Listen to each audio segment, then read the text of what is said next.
Order. We're now broadcasting, and welcome to the Public Accounts Committee, Monday the 3rd of February 2025. Today we're returning to the important topic of dangerous cladding after this committee's last report in 2020, which highlighted the slow progress in remediating high-rise buildings. The government's remediation programme has since expanded in response to the evolving cladding crisis. But the NAO has warned there is still a long road ahead, and it may take another decade before all affected buildings are made safe.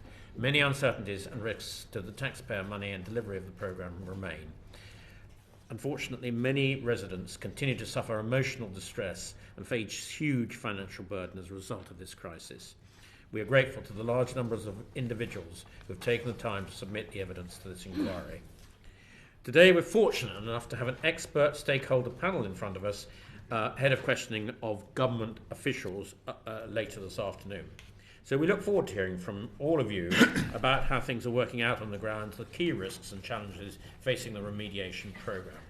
And in order to help with this, we have on our esteemed panel, on my right, Giles Grover, representing the end of cladding scandal. It's a resident-led campaign aimed at fixing the cladding and building safety issues. Giles has been heavily involved in the campaign since 2017. And when he was told his home in Manchester was unsafe in the wake of the Grenfell Tower fire. In the centre here, David O'Leary, Executive Director of Home Builders Federation. The Home Builders Federation, well known to all of us, is the representative body of the home building industry in England and Wales, and you've been a board member since 2023, I gather. Thank you all for coming. We then have Rhys, again in the centre, Executive Director of Public Impact National Housing Federation. NHF is the representative body for housing associations providing social housing in England. Rhys has worked there since 2018. Great. Overseeing policy and external affairs. And finally, by no means least, we have Councillor Adam Hugg. I hope I've got the pronunciation correct. You're leader of Westminster City Council and chair of the Local Government Association's Local Infrastructure and Net Zero Board. The board provides strategic oversight of the LGA's planning, infrastructure and housing activity, including building safety, and Councillor Adam Hugg has been the leader of the Labour group of the Westminster City Council since 2015. I'm sure you're all waiting Wednesday's announcements with interest. Can I extend a very warm welcome to all of you? We're very much looking forward to what you have to say, and we're going to keep moving at pace to try and cover as much of the ground as possible. So to help us with that, may I welcome our guest speaker, Joe Powell, who is chairman of the Housing and Local Government Select Committee. And thank you, Joe, for coming. And would you like to start the first question? You're the Member of Parliament, by the way, for Kensington and Bayswater, as well as being chair of that committee. Or you're a member of that committee. Member of that committee, yeah. Thank you, Joe. Thank you very much, Chair. Just an opening question for Giles, if I may. How confident are you that the new remediation action plan will deliver for the residents that you've been campaigning with? I'm not at all confident, to be blunt. I'm sure officials are patting themselves on the back for announcing a target date of 2029. That's still 5 years, 5 long years away. It's only for some buildings, the high-rise buildings that are in grant funding schemes that were first known in 2020. I think the target date is essentially meaningless to most people, really. People really want to know for their homes, whatever height it is, when it will be made safe. And just simply having a high-level date of 2029 for some buildings just won't mean anything. There's still too many issues. There's still too many barriers.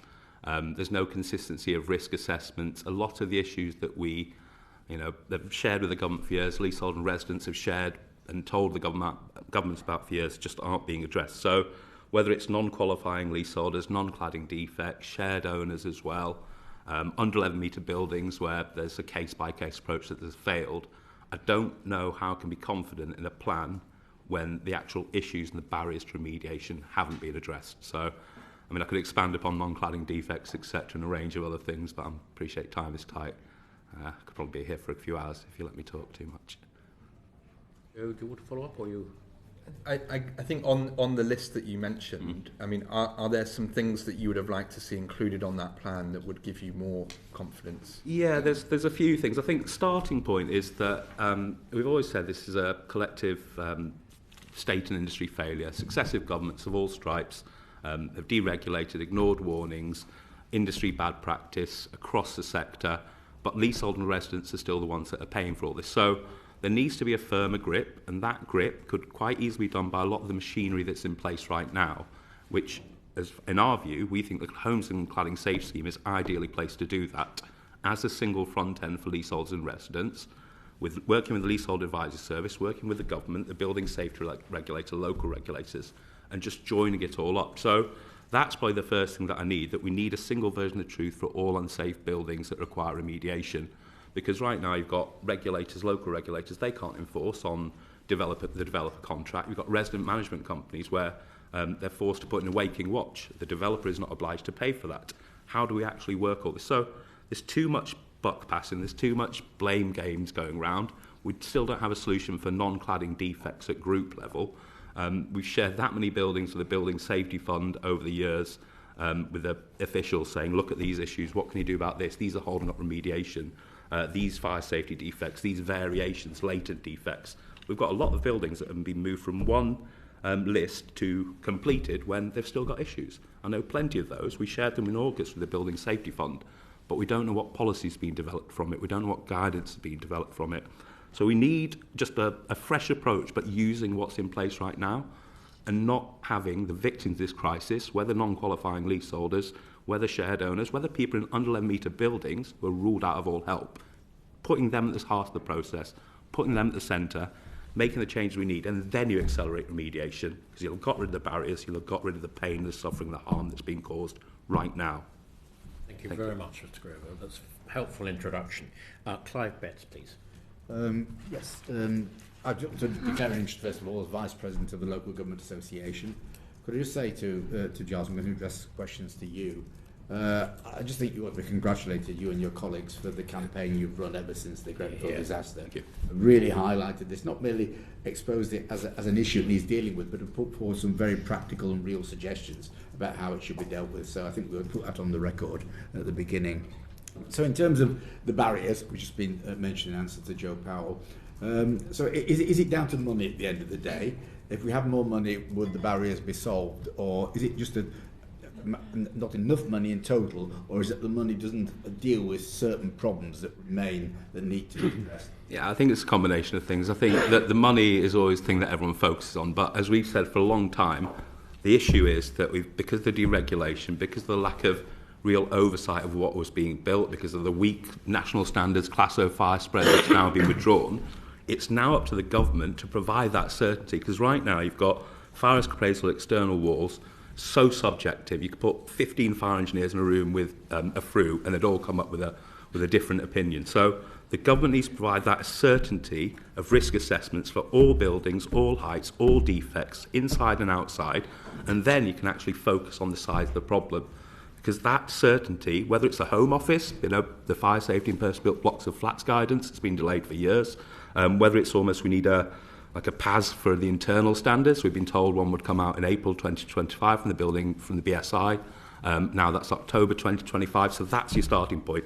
And then it's a case of simplifying everything. Because right now, leasehold residents, they're literally pillar to post. Have I got a developer? Is it a freeholder? Do I go to the government? Is it a housing association? Who do I speak to? You get that single front in. And then we talk about the money. And then we've got billions out there already. Those billions, 5.1 billion in 2020 and 2021, that won't go as far now. We've still got residential property developer tax that hasn't been hypothecated, but you need to get more money from industry, because that's what the government said all along. If it's the industry that's faults with it, alongside successive governments, which we'll keep saying, then the leasehold and innocent residents should be protected. And you can extend the duration of the building safety levy. You can have more product manufacturers. Who knows if they'll ever be held to account. As you well know, social housing, your questions in Parliament last year. Contractors as well. Contractors are currently engaged in lengthy disputes, as Rhys will no doubt say, with each and every housing association. Right. Sorry. No, just say, The Llewelyn Select Committee in the last Parliament recommended we should have something called a comprehensive building safety fund, where the government took responsibility for the totality of the problem and then itself sought to get the resources in from different players. In other words, it took the weight of responsibility off leaseholders and others. Would that have been a different way of approaching it? It would be the most sensible way of approaching it. It's what we formed our campaign and reflected those asks, because it's just simple and it's actually doing the right thing. Because this government keeps saying industry, regulators, everyone else do the right thing. This new government now needs to do the right thing where the old government didn't do. So you took us on there to something that I'd like to ask, and that's the developer remediation. And I don't mind which of you answers this, but you did hint, Mr. Grover, very wisely that, I'm so sorry about that, we're not getting that contribution from any of the product manufacturers, and we've also got laggards in the system that haven't paid up. Do you or any other members of our panels have a view on that? I'll come in. I'm sure David will come in very soon, shortly after me. So the major developers, they've signed a contract. They're not really getting on with the work. They'll blame the freeholders blame the developers. It's all minimising the work to make everything tolerable, which means people won't feel safe and will still be stuck paying huge insurance. A lot of the developers haven't even been made to sign the pledge, so that's why I think they should still contribute to the building safety levy.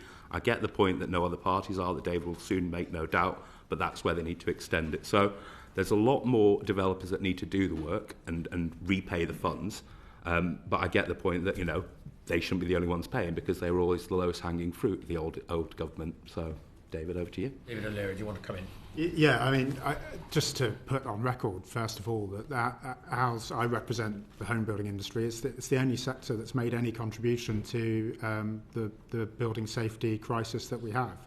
And I'm proud to say that I represent an industry that has at all times said it would take responsibility, and other sectors have been allowed not to. The previous Housing Secretary said he would do whatever it takes 3 years ago to obtain some contributions from product manufacturers. That came and went. A deadline actually passed last week for 3 years ago that they were supposed to come to the table with that. Even the government itself took until 2023 to acknowledge its own institutional failings as part of this crisis. I think, as Giles says, it's not just about money, but more money is needed from the product manufacturers before the government goes and takes another big hammer to the home building industry, which is what it plans to do later this year. We've got a lot of concerns about the use of existing funds. If more than half of the building safety fund remains unallocated, but the government is yet again going to developers seeking another £3.5 billion, which will have untold effect on our industry. A number of many small developers will go out of business as a result of what the government is planning to do. And as a sector, as I say, the residential property developer tax was accepted without argument in 2021. That's £2 billion as a contribution. The self-remediation contract itself is another £4.5 billion. What the government is asking for now will take us to £10 billion from one individual sector, because it's deemed that if you're an overseas product manufacturer, you're just too difficult to deal with. And that was the message that the previous government sent. But it is more than just about money. And I accept what Giles says. It's not as quick as we would like with the self-remediation or any remediation. But there are a number of practical issues, and really our focus with government has always been to try and address those practical issues, things like access to buildings, which is not always easy with management companies and with freeholders. And have to keep it going. Just the availability of chartered fire engineers as well, because the quality of the assessments is really important, as Giles has alluded to.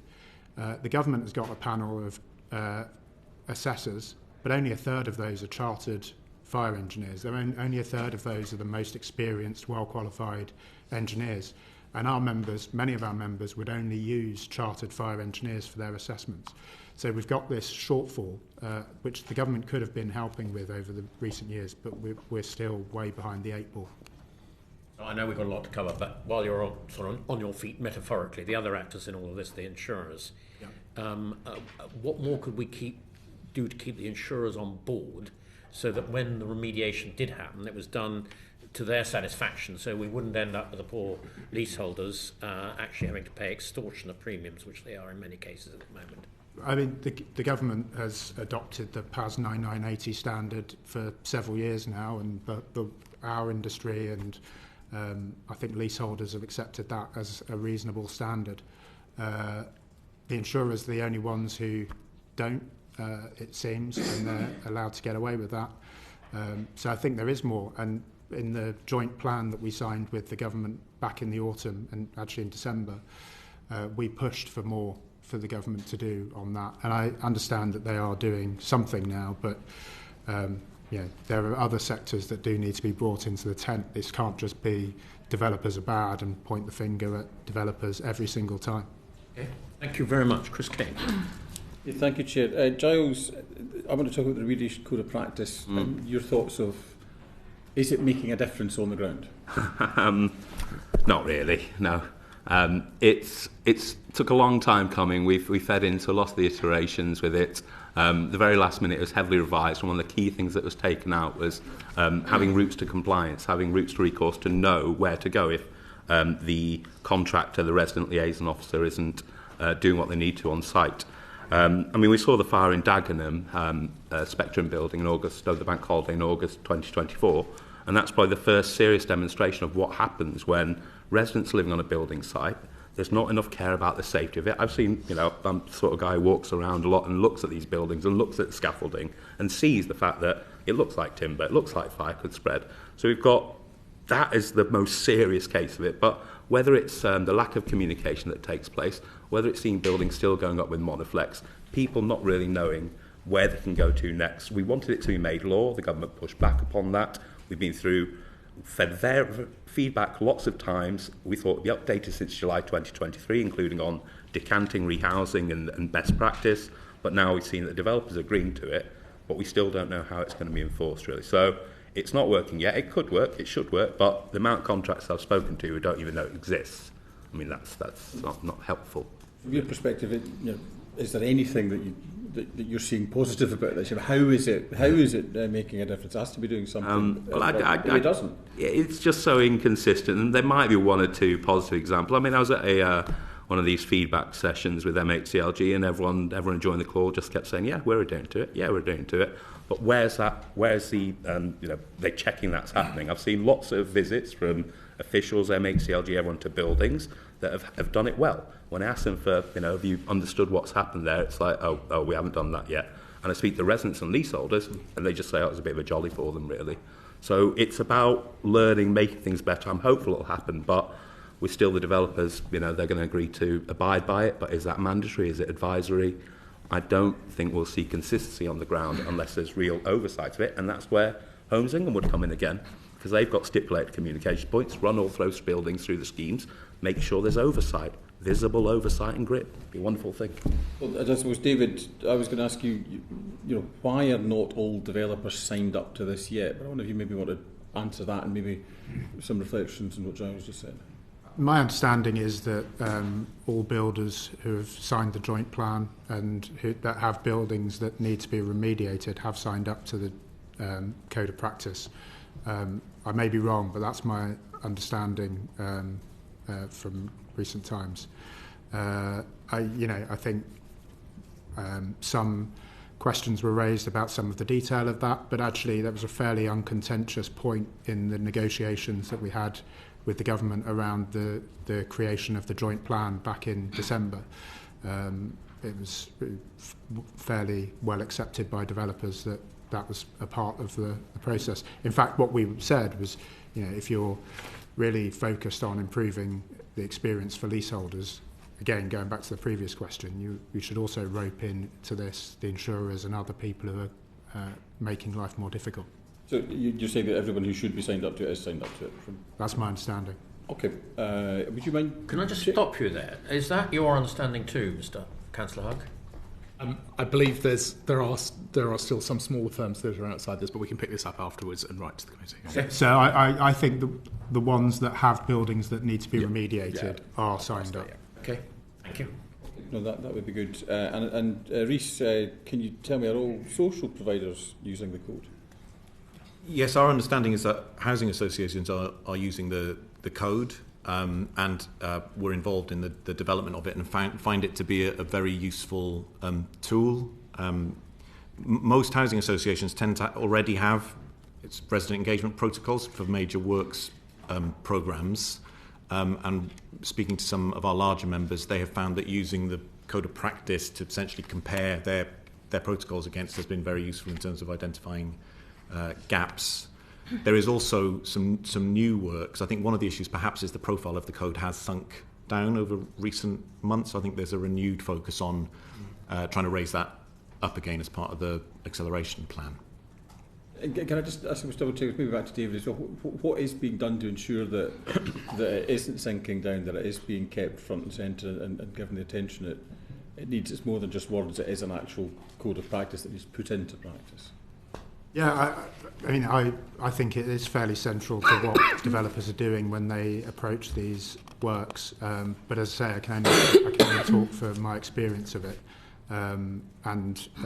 We have talked to the department as well about whether we can do more working together to illustrate the best practice that Giles has talked about or alluded to. If we can do that, then we can help the others who may be sort of looking for a bit more information as to what to do when it comes to time to begin those works themselves. Okay, I suppose, Chair, I'd just make the point, it seems from listening to this that what Giles is saying and what David Rhys is saying, there's a definite disconnect between it. And to my mind, it seems to be on action rather than words. It seems to be that what I'm hearing is that the industry is signing up to it and the industry is ticking the box, but it's whether it's taking that tick and moving into actually doing what's needed to be done. I wonder if we've got time. I just wondered if Giles wants the last that's the reality. That's the reality, that leaseholders and residents are facing all these struggles, are facing these troubles, have nowhere to turn to, and not really getting any answers. But all we hear from the government, industry, housing associations, everyone is, we're abiding by it. I understand we are. I think we are. We probably are. So let me just check. Whereas actually on the ground, no. The amount of buildings where the scaffolding just goes up and that's the first thing you know about it, or monoflex goes up that you can't see through. So we really need to understand whether they're all abiding by it, but someone needs to actually be overseeing that and making sure it happens. Sorry, I'm a bit angry about this. Thank you. Very helpful indeed. Thank you. Liz Calliskin, please. Thank you very much, Chair. And can I just take the opportunity to say thank you to Giles for his efforts, along with others on campaigning. I represent Barking constituency, and your description of what leaseholders or residents in all sorts of tenure are having to experience is very accurate, particularly when it comes to remediation work, because there is example after example, including Academy Centre in my constituency, who are, after many years, still waiting for works to be completed. I wanted to ask about acceleration, developer remediation, to Mr. O'Leary, if that's okay, through you, Chair, and to understand a little bit more what are the main risks to the sector meeting the targets in the developer acceleration plan, in your view. First of all, to say that everyone's fully committed to it, and as a result of the joint plan signed in December, everyone has reaffirmed their commitment to do this as quickly as possible. But it's a big task, and it relies on actors beyond the home building industry and their contractors. So, as I say, freeholders are key to this, and that was something that we talked to the government about at length when we signed the self-remediation contract back in 2023. If you can't access buildings, then you can't make assessments and you can't begin the works. That is now, I think, improving, thanks to the new government's kind of reassertion of the need for other players to play their part. As I mentioned, the fire engineers point is a really critical one that we've raised through the creation of the joint plan as well. I think it's understandable some developers will only want to use the most qualified engineers, because we've been in a process for many years now where government standards have changed relatively frequently, and assessments have been brought into doubt. And so relying on only the most qualified and experienced engineers is kind of reasonable. And then the big one actually at the moment is the building safety regulator.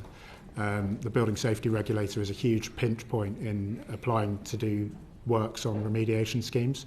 It's a pinch point in all development at the moment for anything on a high-risk building. Again, really frustrating that the building safety regulator was legislated for 3 years ago, and we could foresee all of the challenges that were coming. It was ill-equipped when it was set up and established and began last year, and it doesn't seem to have improved since. And that's to say, we're dealing with a relatively low number of general applications for new developments at the moment because of everything that the previous government did, effectively. We're in a relatively good place for the introduction of a new regulator, and they've failed to date. Now, we hear from government that they expect that to improve. But again, slightly frustratingly, we would have hoped in the joint plan there would have been more of a commitment from government to specific dates by which the building safety regulator will be able to discharge its responsibilities, and we're no closer. Sorry, Nestle, I'm so sorry. I want to just come in on this point because it's really important. Just before I do, I remind all members that they should declare their interests. I declare my interests as a child surveyor, not that I expect to make any more profits out of this whole issue, but just so the public is aware. Ms. Calliston has just raised a really important point, I think, about the pinch point, and you have highlighted it, David, on the building safety regulator. And what is the reason for it? Is it not well enough resource? Doesn't it have enough staff? Is it too risk averse? What is the problem? I think there was always going to be teething problems because this is a whole new, it's effectively another form of planning consent or regulatory consent that's running alongside the existing one. Local government used to be able to do it reasonably speedily. In fairness to the building safety regulator, some of these applications are complex, but it does feel like it's been very much a resourcing issue, which is again why it's so frustrating that couldn't have been foreseen. There is a lack of qualified people to do the work of the building safety regulator in the private sector or the public sector. This isn't groundbreaking news for anyone. But it will frustrate the government in many ways, not just this, but also on its 1.5 million homes target. Thank you for that answer. Sorry to interrupt. Yeah, that's fine. That was a good reminder for me too. So I should have declared earlier, Chair, I'm a Vice President also of a Local Government Association, having been a council authority leader for a number of years. I just want to discuss a little bit more the lag of the remediation works that are currently underway in some areas. Because although there is a regulatory challenge and there may be some gaps in legislation that has to be rectified, there is a building safety fund, and I accept the point that I think it's almost half hasn't been allocated, but half has been allocated, and there are many, many examples across the country, not least, as I say, in my constituency, with the Academy Central being one example, where works have started, but there is still delays in getting the works done. And it's been helpful to hear from you, Mr. O'Leary, that some of the challenges on that. And so I guess my second question is about the capacity. Is it the view of the sector then that the speed in which this is going to be done can't be sped up because there is simply just a capacity issue, in which case that's concerning because there are people living in property as it stands right now that is unsafe? And how confident are you that the construction industry is going to have capacity to support the acceleration of remediation? It can be accelerated, and I think everyone has committed, all of the signatory developers have committed to doing what they can, but it does require the support of government, as I say. You can't begin remediation if you can't get access to buildings.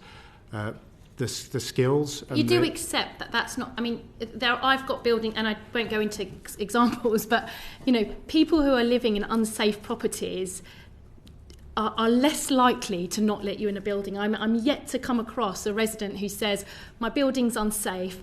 I can't sleep at night. Oh, but I'm not taking the day off work to let you in." In most cases, most people allow access. I'm primarily here talking about freeholders and management companies, and if they're I've had a lot of experience with freeholders and management companies, and they're not always easy to deal with, even if you are a resident yourself.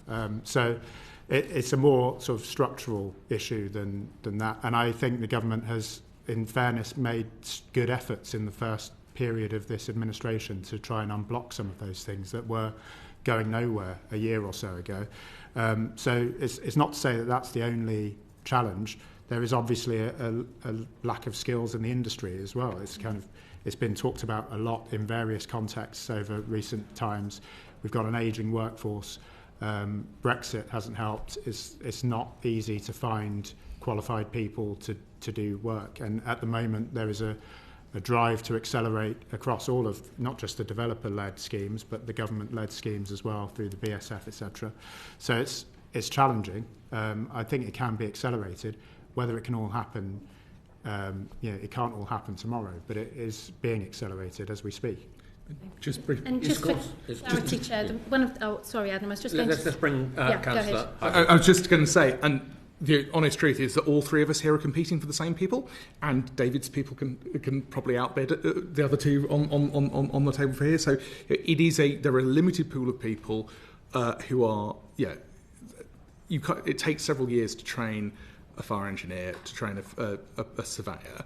And as soon as they'll do a year or so in a local authority or whatever, and then potentially get snapped up by the private sector, because particularly exacerbated by the lack of long-term funding for local authorities to be able to plan and lock someone in place, because if we get someone good, they will be snapped up.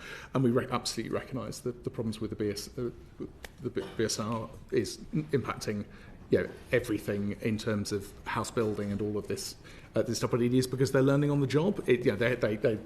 The resource issue was part of it, but it is also the fact that they are entering a new area where, as the Chair had said previously, obviously local authorities used to do a lot of work in this area, but have had capacity hollowed out. So there is a whole level of complexity that's coming up here, which is causing a real backlog. But we've got to start as soon as possible on training more people. Obviously, the immigration debate is a really challenging one, but without people on that side, but also on the enforcement side, we're losing people to actually go and work. Yeah, and the reason I asked the question and probe, you'll understand, is because in recent years we've had huge tragedy with people dying in blocks that were not fit to live in, and it is well documented now. We still have people living in high-rise, mid-rise blocks who are at risk for fire safety, and who tell us as members of Parliament that they cannot sleep at night because they feel unsafe. And so understanding the challenges for how we can accelerate the remediation works that are really necessary is critically important. But also really a sense of urgency on behalf of those residents who I represent, who others represent, but actually who campaigners are speaking on behalf of too. Mr Grosvenor, I think you might want to add, and then I'll leave it there. If I could, please. Sorry, there's a lot of things I want to add, but I'll try to be very quick. The building safety regulator, the timescales issues of the MHCLG legislation, which caused a lot of pain on the ground for providing information, key building registrations within a 6-month time frame. So leasehold and residents are impacted with that. The BSR, we've met them a number of times. They initially said it's developers and their designers that need to improve their drawings. They then admitted that, hang on a minute, actually we're under-resourced, we've got IT issues, so there's a lot of other issues there as well. They didn't want to get into the culture that was prevalent for the last 30, 40 years of saying, okay, very cosy, incestuous some would say, of saying do this, do that. But there does need to be learning, there does need to be better practice. They said they'll be at business as usual by March 2025, so we're hopeful we'll start to see that happen and funding take place. There was a couple of other bits just in terms of the developers. Yes, we've now seen a breakthrough. We've still got a bit of, I think Academy Central's an RTM. We've still got a problem where there's a resident management company and freeholders. They're starting to give those access licenses now, but they're still disputing throughs. There's still a lack of consistency, and that's the deadlock that's not been broken, because I've got dozens and dozens of examples of that happening, and the government hasn't really intervened, hasn't given any oversight. It goes into some caseworkers. We met with Michael Govan 6th September 2023. He said he'd do more caseworkers, but no one can see what's going on. Leasehold residents still have to go to them. I'll stop now. Thank you. I've got more. No, I've I got understand. So much more. We all understand. Fire engineers, sorry. We all understand on behalf of your residents your extreme frustration. We feel the same frustration, I can assure you. So, Clive Betts. Yes, coming to Rhys and Councillor Hugg about social housing providers. I mean, generally the assumption would be you would really want to get on and do this work on behalf of your tenants, but it isn't going as quickly as it should, is it? Is that about money, or is it about skills that we've just heard? Shall I come in here? Thank you, yes. So it's undoubtedly about some of the other issues we've heard about, the regulators' delays and some skills and expertise. But in the case of social housing, funding really matters. And the design of the funding currently explicitly excludes social tenants from being able to access public support. This was a decision made by the previous government. So what that means in reality is about 90% of public funding has gone to private building owners to support remediation. That's non-ACM funding. About 10% has gone to social landlords. Fundamentally, we think that setup is unfair. We think it's deeply inefficient.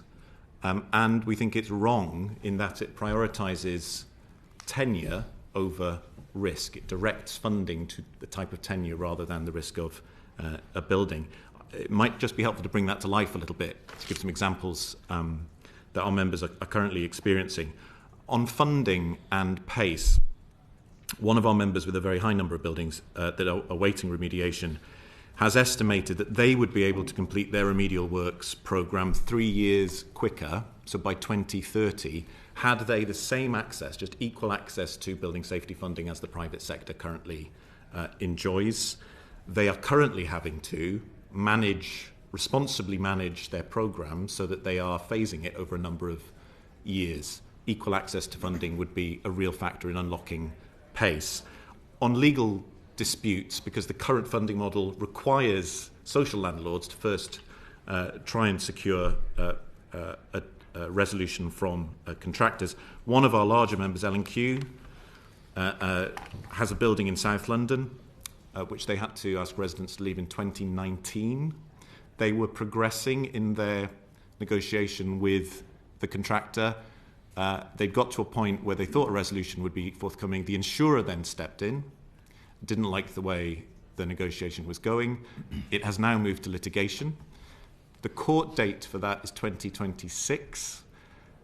So that's even before we get into remediation. And at the same time, there's an empty building in South London in one of the areas of most acute housing need.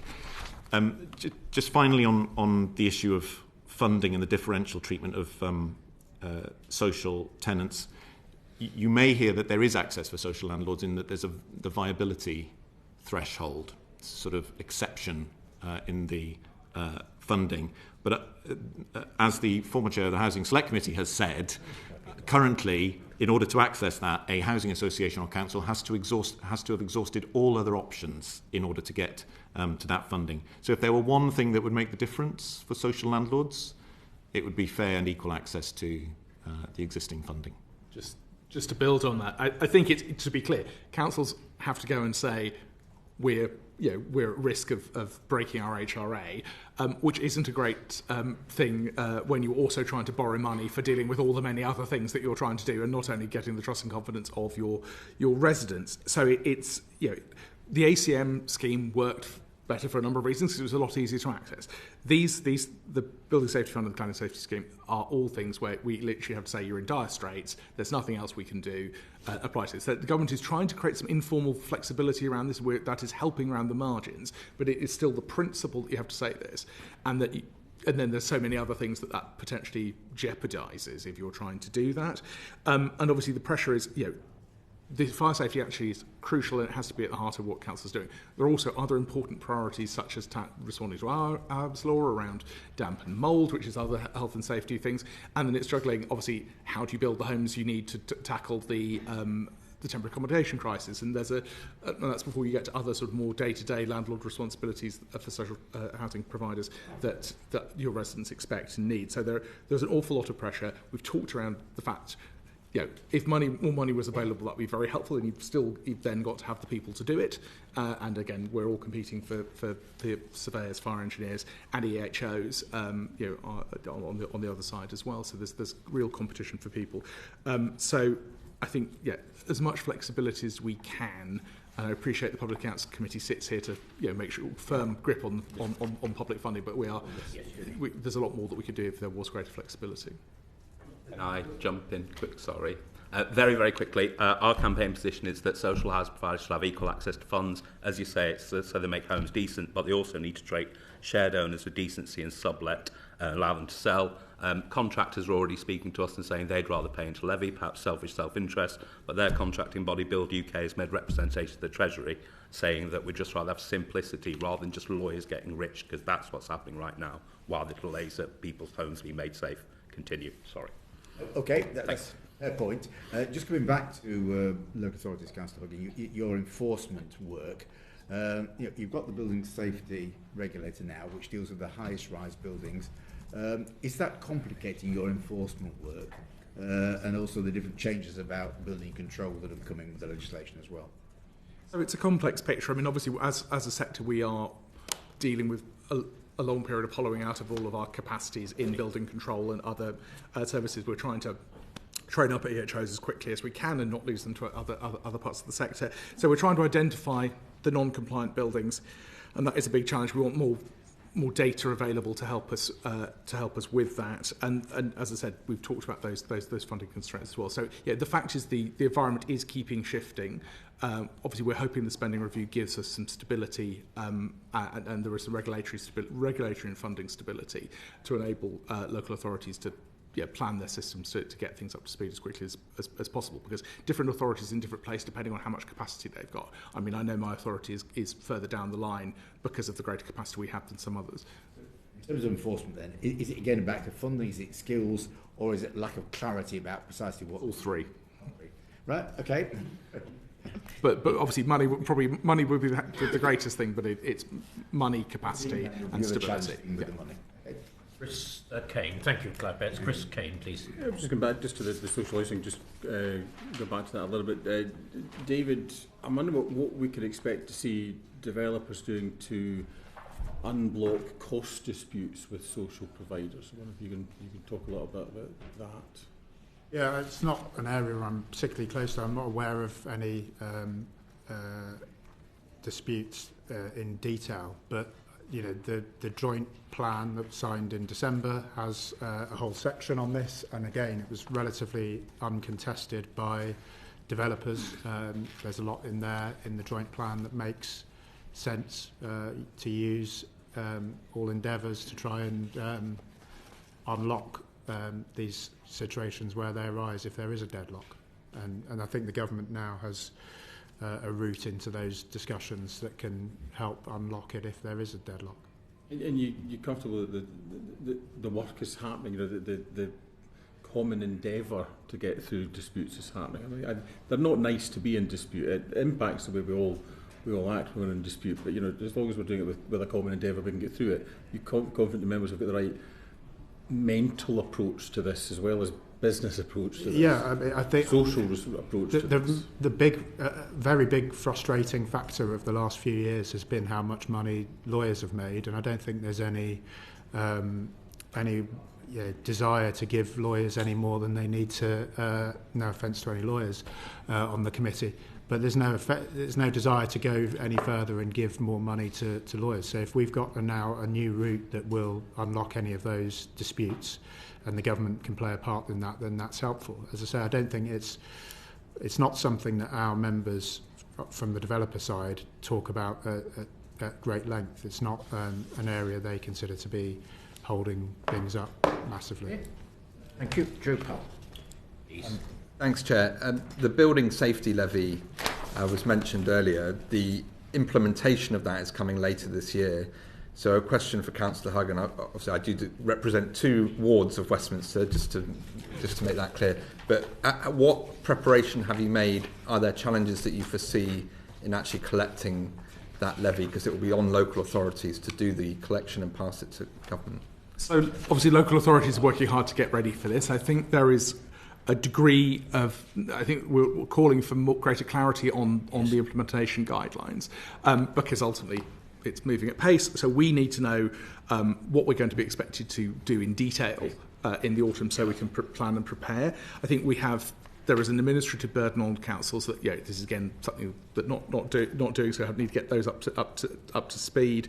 And I think we need to understand how the collection process will work, how do we assess liability, how do we process payments, how do we resolve the disputes at a local level, and then there is a gap about what powers are we actually, clarity around the powers that will be given on enforcement. You don't have any of that yet. So we've got some of it, but it's again greater detail to make sure that it's actually able to be implemented. And we know the broad strokes, but we want that detailed stuff so we can plan as in greater advance as possible.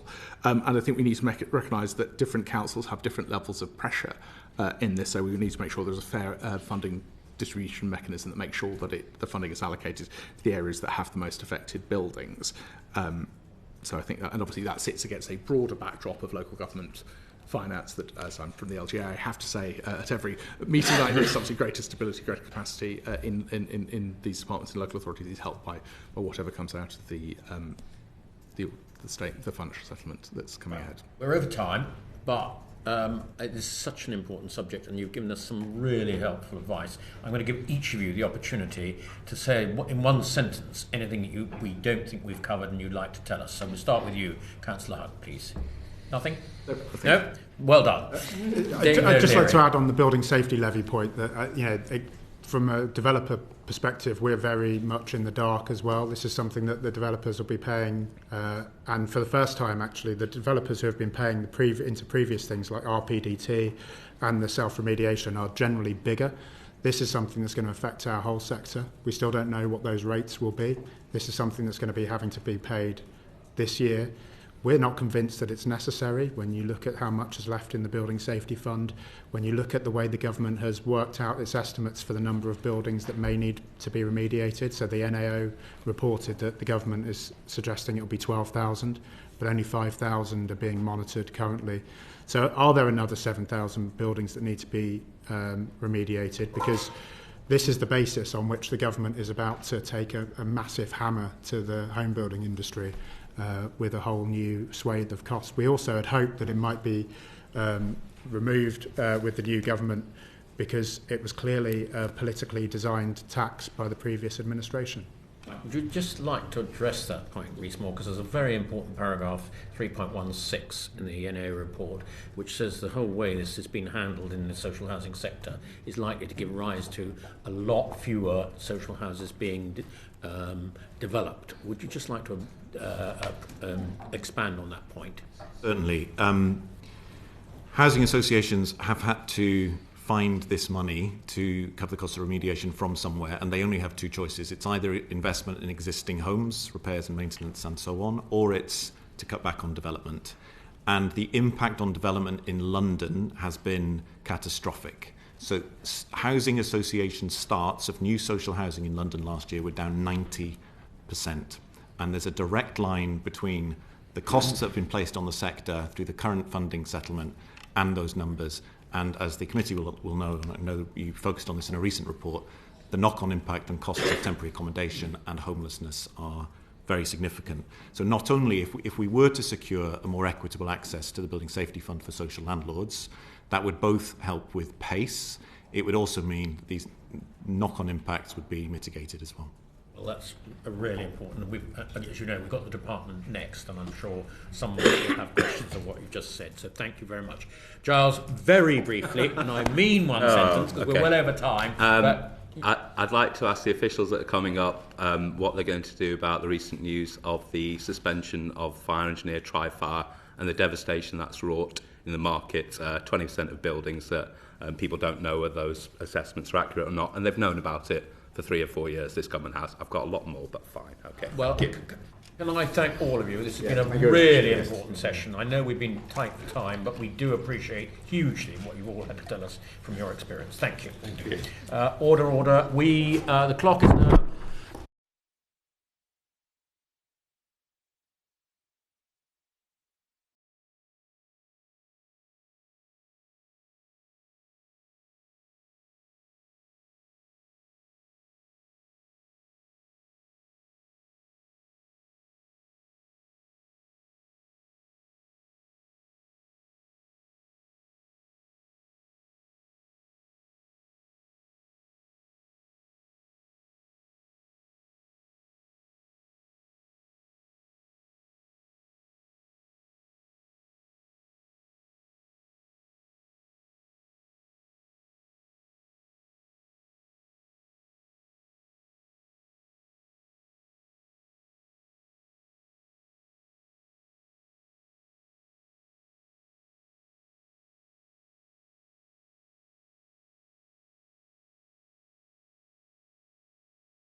Order. Welcome to the Public Accounts Committee on Monday the 3rd of February 2025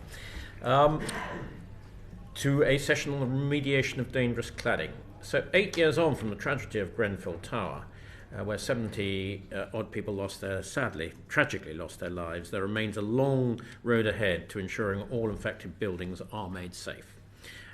As the scale of the cladding crisis has come to be realised, the government has expanded its programme to facilitate the remediation of more buildings over 11 metres with unsafe cladding. Those are so-called medium-rise buildings.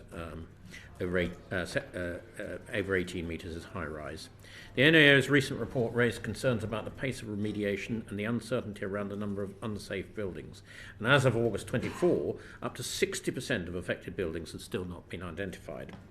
Dangerous cladding continues to cause distress for many of our constituents and residents across the country who are suffering serious emotional and financial difficulties as a result of this crisis.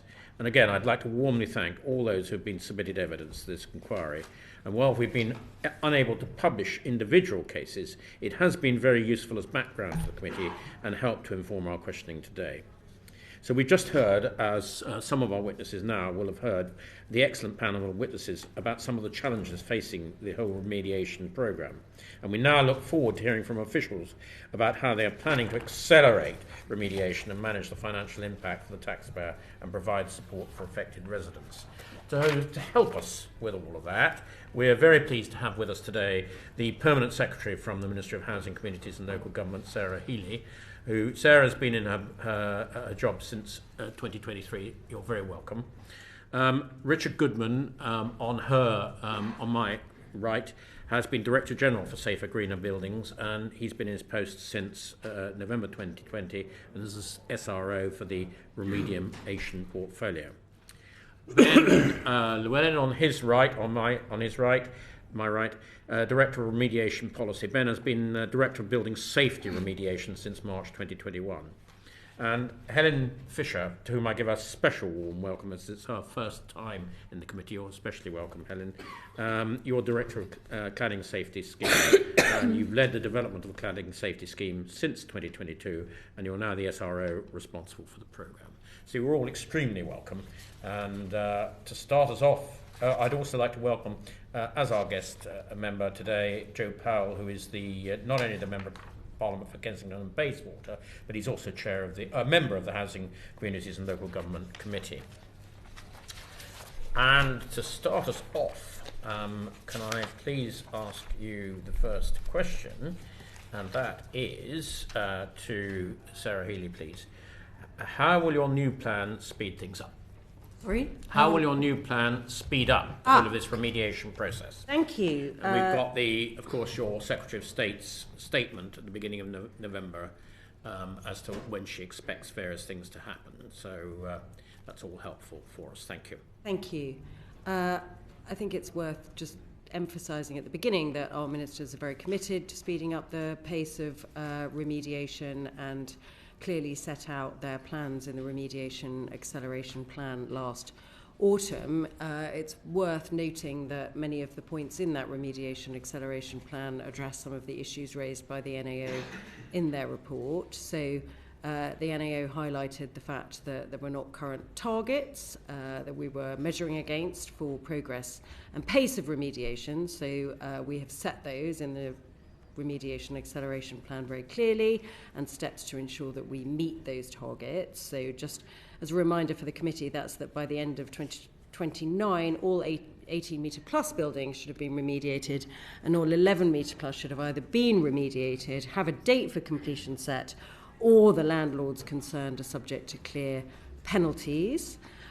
We need to work through the process of legislating for some of that action to be possible, but we haven't held back where we can take action in the meantime. Some of the previous session discussed the joint plan that was agreed with developers in order to speed up the pace of their own remediation activities. Plus, we are, precisely to your point about identification of all of the buildings that are concerned, I was looking back, and at the point where this committee last looked at this issue, there were 1,600 buildings in scope, of which 800 either had started or completed remediation, and we now have 5,000 buildings in scope, but as you say, more to come. So as Helen can explain to you in greater detail, we will be in total looking at 500,000 building records in order to identify buildings in need of remediation and bring them into the programme. So, I mean, there is even more in the Remediation Acceleration Plan, which you will know from kind of seeing what ministers have said about it. But the purpose here really is to both emphasise and sort of enforce where the kind of responsibilities are for making this happen, particularly on freeholders, as previously discussed, often kind of the blocker here to making progress, and on ensuring that where buildings exist, we are taking an even more systematic approach to identifying them and therefore able to pursue freeholders who have not so far taken action. So, as I was keen to do in my introduction, we need to separate those high-rise buildings over 18 metres, of which most have been identified, if not all, and the medium-rise ones, the 11 to 18. And that is what concerns me. There's, 9 to 12,000 of those around the place, and there's quite a percentage of those that haven't yet been identified, Indeed. let alone identifying their owners. What can you do more, and maybe you want to bring Helen Fisher into this, using modern technology, I don't know whether it's AI, Google Earth or whatever, to make sure you know where every building is. Once you know where every building is, you can then start to make questions on the ownership. Yeah, so that's exactly what I'm talking about in terms of the 500,000 records. And I think to give you greater detail about how we're doing that, I'm going to hand to Helen. Yeah, absolutely. So we started off in the late autumn last year looking at the 4-storey building records, using the unique property reference numbers, of which for 4-storey data there is around 220,000 unique property reference numbers. There are multiple unique property reference numbers to one building, so that has been the first investigation part that Homes England has been leading. On identifying and moving that down to one building, we are then checking that for height, using tools exactly as you're stipulating Google Earth. My team are also trained to look at combustible materials, so we then look at the types of materials on those buildings in order to make a full register of buildings that we have ruled out of that process and buildings that we are then ruling into the second stage, which I'll come on to. We then also do a full ownership raid of that, so we look at land registry, we look at eligible leases, and that has created an 11 metre plus building register. We'll have all 220 unique property reference numbers completed by the end of March this financial year.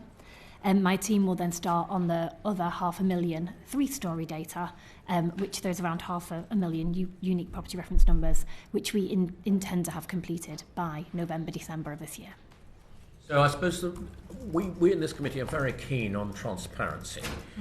If I was a leaseholder or a tenant in one of these buildings, not knowing what was happening, and my life was on hold, what would be really helpful would be for me to be able to go somewhere, whether it be online or a public register or what, to find out what was actually happening, whether my building was included or whether it wasn't, and any sort of updates on when it was likely to be remediated. Are you likely to put all that information in the public domain? We're working on two various routes to that at the moment. We do already have a Tell Us tool, which we would really encourage any leaseholder or resident who is wondering whether their building is included or not to utilise that Tell Us tool, and that is on the Cladding Safety Scheme's website. If they submit that, we will come back within 48 hours and confirm whether we are aware of that building. And then also that process that I just set out of investigating, writing and communicating with that building owner. Any leaseholder or resident that utilises that tool, we will pick that building up and put that into that process. In addition to that, we are doing work with the Leaseholder Advisory Panel, and the system that we have created for the Cladding Safety Scheme we are opening currently in a pilot with Greater Manchester Fire and Rescue Service, but the idea is that by the autumn of this year, all fire and rescue services, lease, local authorities have full access to that database so that we can help as many leaseholders and residents with that data. We will also be exploring the availability of that to members of the public so that we can then have a full and frank open register to that. But we have yet to explore those options. I'm wondering if there's a little bit more you can do to publicise that excellent Tell Us tool, maybe through the council tax bills or some way of disseminating the information that it's available, because I think that would provide a lot of reassurance if people could know that it was there. Yeah, I totally agree. There is work with the combined authorities as well underway, and we're really hoping that the local remediation acceleration plans will help lift some of these tools and give them some local exposure. Thank you very much. Clive Betts. We can see that work is really important. and clearly the department's focused on doing it as much as possible, isn't it rather surprising that it's taken all this time to get to the point where we're looking at that information being made available? I'm happy to take that question. I think if I could just take you back, Chair, to your point around the difference between high-rise and medium-rise buildings. So high-rise buildings will now have the building safety register of high-rise buildings. In the social sector, there are the better part of 17,500 buildings, of which just over 100 are remaining to be assessed. The developer buildings cover 4,500, a bit more than 4,600 buildings, of which 3/4 have already been assessed, and there's a commitment to ensure all of those are completed by July next year. This cladding safety scheme has obviously been open, including the TELUS tool, for some time now for private sector medium-rise owners, but that really is where the uncertainty is. And obviously we've been developing the platform in Helen's team as quickly as we can to improve information provision. The department previously operated a push-out model of essentially pushing data onto different regulators locally.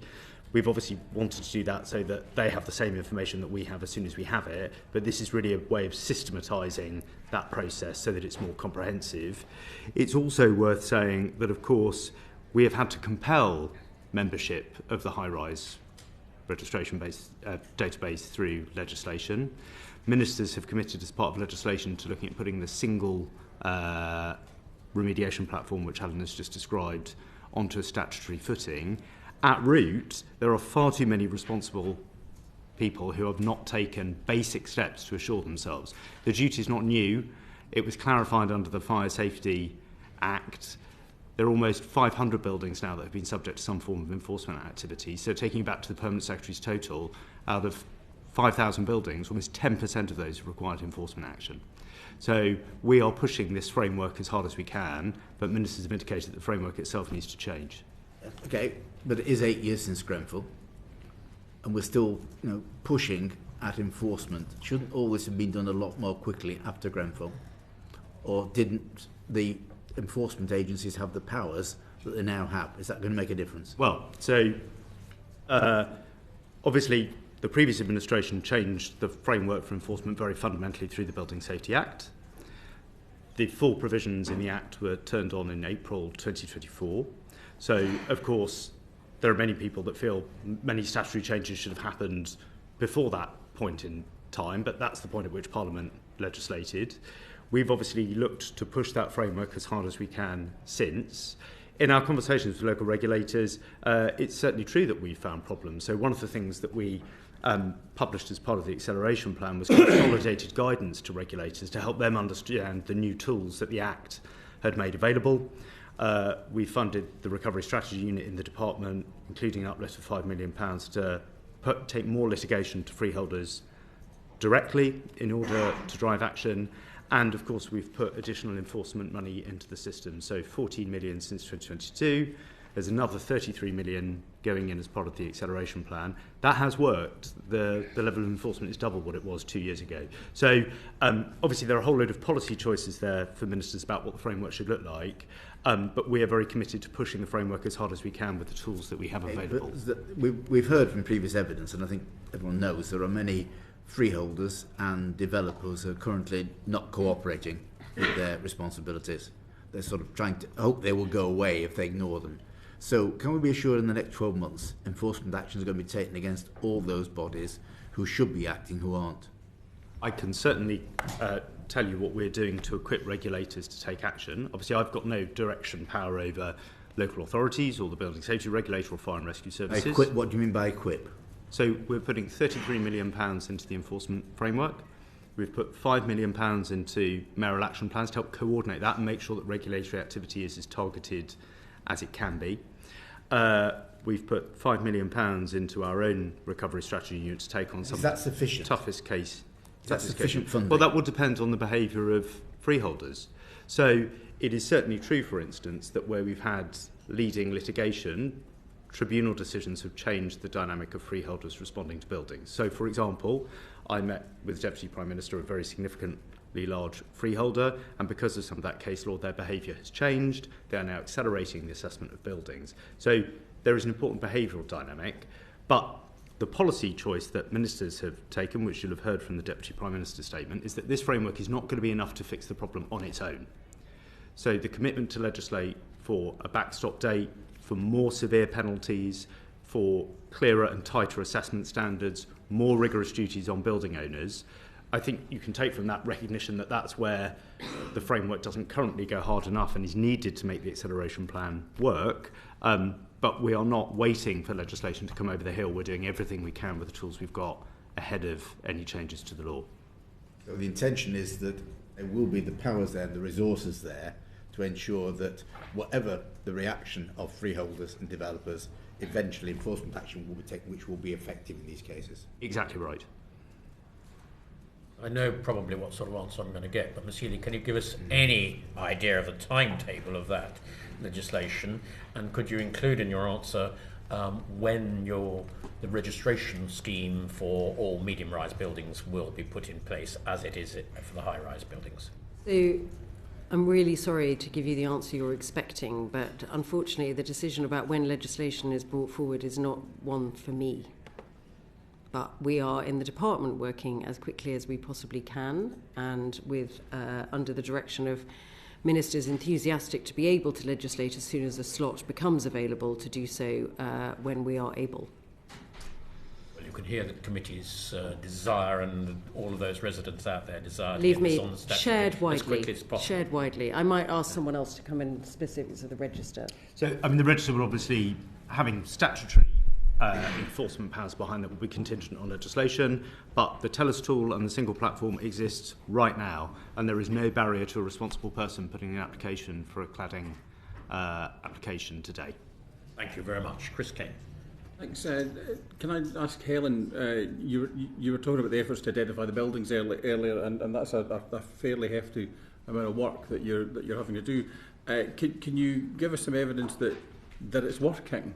That you're getting through it and you're doing what you need to do? Yeah, absolutely. So from returning back from the Christmas break, we've now got 2,900 buildings that have been identified that are sitting within our kind of ecosystem with the kind of cladding safety scheme. And that isn't an indication that they all require remediation. That is a review of their height, their ownership and the materials on the outsides of those buildings. We're converting them at the moment between 158 actual buildings a month being ruled out of that secondary system. So where we're engaging and writing to building owners, we're having around 150 to 200 write back and confirm their fire safety assessments, and that's the volume of air. But we're also looking at around 30 to 40 buildings a month convert into an application form for the cladding safety scheme. So that's the kind of levels of conversion we're seeing through the cladding safety scheme via that effort. It's worth noting that we heavily automated part of that for the cladding safety scheme as well, so that our resources are kept on the really important engagement and escalations to that.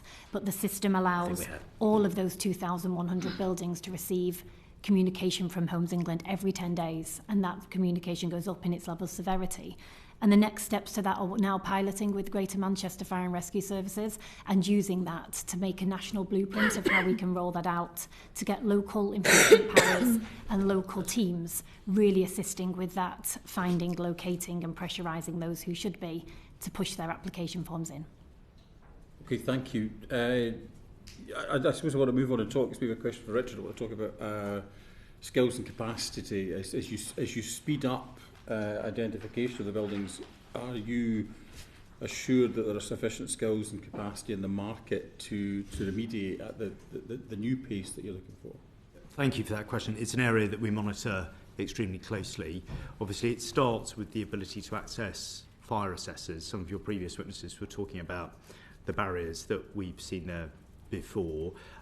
Helen can speak to what we've done in Homes England, where we've created state capacity within the cladding safety scheme to ensure that people can get access to assessments quickly. That's currently underutilised.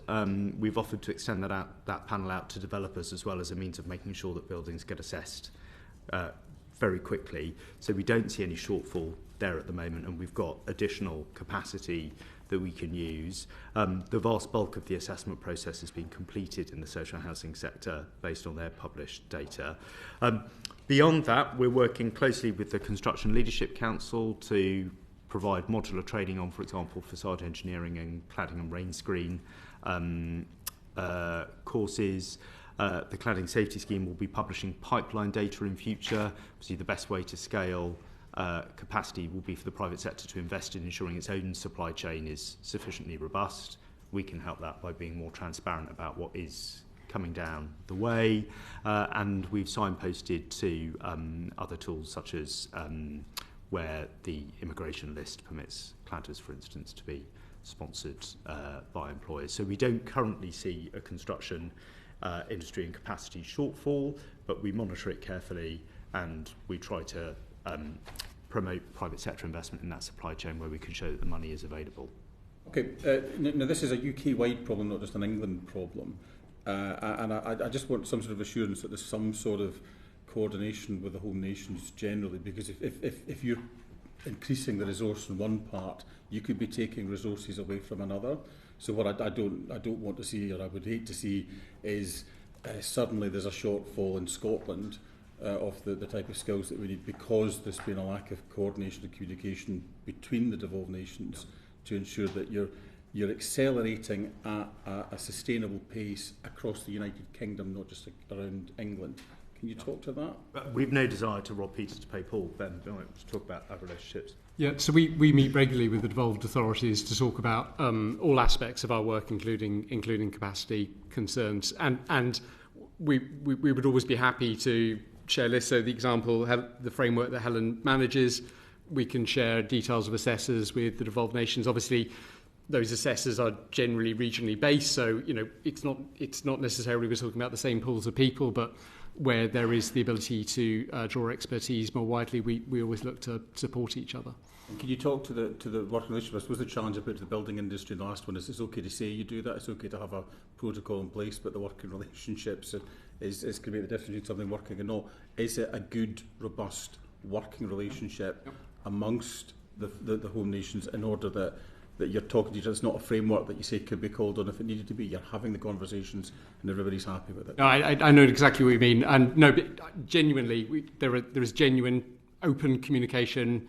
So, for example, in the design of the building safety levy, we've been very open with sharing details of our design with other nations, so they can think about how they deploy something similar. We try and share in advance details, the acceleration plan, for example, so they can think about how that applies to them as well. So we try and have as open a relationship as we possibly can. Thank you for that.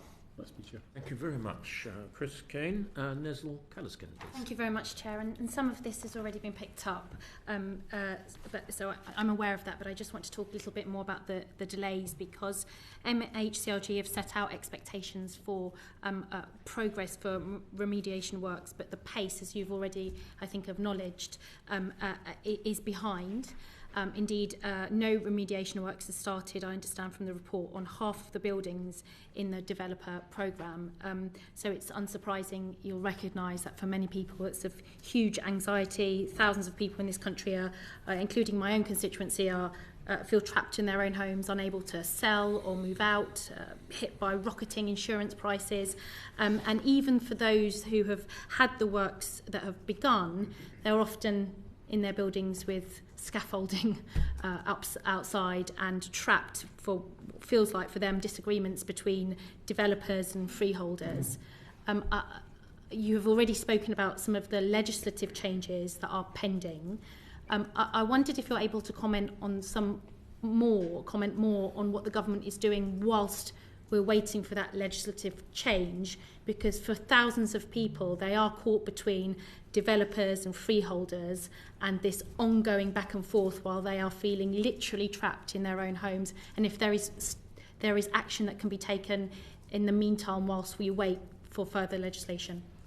I mean, I'll let Richard sort of outline some of the, sort of expand on some of the things you've already set out about action being taken. I mean, I just wanted to start by saying, we really recognise the picture that you've set out there, and I think we all know people who've been affected by this situation and just how severely it's impacting on people's lives and life choices and abilities to make decisions for themselves and their families, and indeed kind of very much kind of I mean, I've been to remediation sites where, I mean, it is very clear just how dominating the kind of scaffolding is over several months in many cases, just because the process of actually doing this in different instances is incredibly complicated and difficult in some cases because of the way that the buildings were constructed in the first place and with the sort of film across windows. So I don't, you know, we do genuinely very much understand just how serious it is for those who are involved. And as you say, we're currently in a situation where broadly in the whole portfolio of buildings, we are about a half of those that have been identified where things have either started or been completed. So there is, we acknowledge, a long way to go. Can I just come in? I'm sorry to interrupt, but again, Nezzel, sometimes what happens is that the exterior cladding problems are identified. The scaffold goes up, the exterior cladding is taken off, and then you find that there are other problems, for example, voids and so on, and then a frightful argument takes place as to who's going to fund that. And meanwhile, the poor residents are left not only with no exterior cladding, but that scaffolding, which can be up there for years. What more can we do about to smooth the process?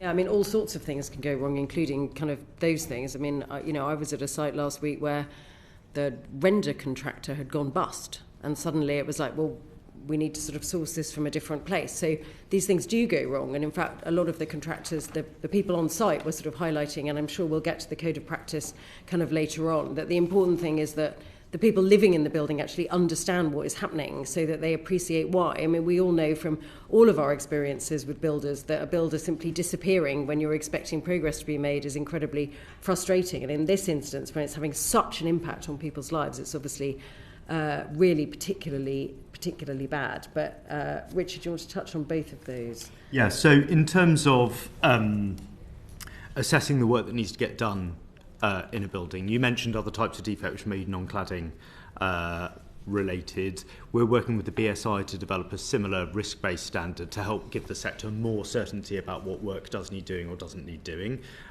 Early on in this programme, there was a lot of ambiguity about that, for example, in relation to cladding, which meant the work was being done which didn't actually need to be done, and it was causing anxieties which were sort of not sufficiently founded, and the BSA should be introducing that standard this year.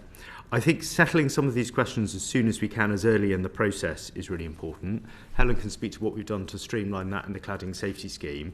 But, for example, our key performance indicator there has taken about 8 months off the process from a building coming to the point of application through to getting to a package of works, and we've managed to take the average time down that a building's on site by 2 or 3 months as well. Now, obviously, we always want that to go faster, but that's a significant incremental improvement on buildings which can otherwise take easily 18 months to move through.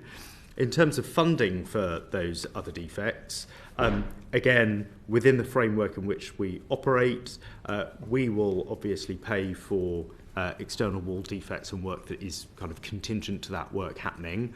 Other types of defect, be they subsidence, fire stopping, compartmentation, owner-occupiers are, of course, protected from those costs, but freeholders may have to meet them. The Act provides routes to recover some of those costs. We obviously help with the assessment part about what work needs doing on cladding. The framework doesn't extend into looking at other types of issues. That's the point, isn't it? Because there is this passing of the buck between freeholders and developers, you can have a situation where residents of high-rise or mid-rise are living in property that are unsafe at that moment, but there is no light at the end of the tunnel because nobody is taking responsibility for getting the work done. So I might come to Ben in terms of how we're patrolling the developers, but it's just worth saying that we've committed to a dispute resolution process to make sure that... Is that working in your view? We're just in the process of setting up a formal dispute resolution process. A process already exists where developers and freeholders have signed a contract of works between them. That is a requirement of the developer contract. But before they get to that stage, as you say, there can be disputes over the scopes of the works. We want to provide a formal route by which the parties can reach an agreement. In advance of that, we have sought to arbitrate between parties. So, for example, we ourselves undertake an assessment on behalf that both parties accept will be the final assessment in order to broker a deal around the right scope of the works in order to allow for that works to go ahead. So but it's not something we ignore in the meantime. Those parties to engage in that process, doesn't it, and to accept the final view. And sorry. I was going to say, because the representation that I've had from residents is that it's not working, and that's why we have years and years of them sat in properties that are unsafe, where developers and freeholders are passing the buck. So it's a genuine question, which is it your view also that the system we have at the moment is not allowing for a resolution between developers and freeholders? And I asked that question in light of pending legislation, and I would hope that would be rectified. But again, I underline the point that in the meantime, actually we have lots and lots of people who are on unsafe properties, who are stuck between freeholders and developers who are not coming to an agreement. And I wondered if there was anything you wanted to add about that situation, if that is an accurate picture that I've painted. So it's certainly the case that parties can reach an impasse and are almost unwilling to unblock the impasse for various reasons, which might be no fault of either party, just they've come to different views. As I say, some of this is around where ultimately the department believes, or enforcement agencies believe, the truth lies to an extent. So if we or an enforcement agency undertake an assessment that we believe is to represent the correct scale of the works, and a freeholder, for example, refuses to accept it, I think we would want to consider an enforcement route for that freeholder to ensure that they accept that is the work that needs to be done in order to get that work done. Conversely, if it's the developer that don't accept that is the scope of the work that needs to be done, we have mechanisms within the contract ultimately allowing us to stop them being able to develop further properties in order to make them comply. So it's not that we don't have any routes at the moment, it's the process of getting both parties to the stage where there's no other route, and we are basically apportioning. I would suggest that's not being utilised. There are many examples of developers who are still being granted permission to build, where they are responsible for remediation works that aren't being completed. If I may, Chair, I just want to touch on insurance, because the BSI that officials have already in part touched, I think there is some work underway to look at reviewing, is it the PAS standards? There is a code that I can't quite remember, but there are some efforts from government to re-look at those standards. It is critical because people are being faced with a huge increase in their insurance.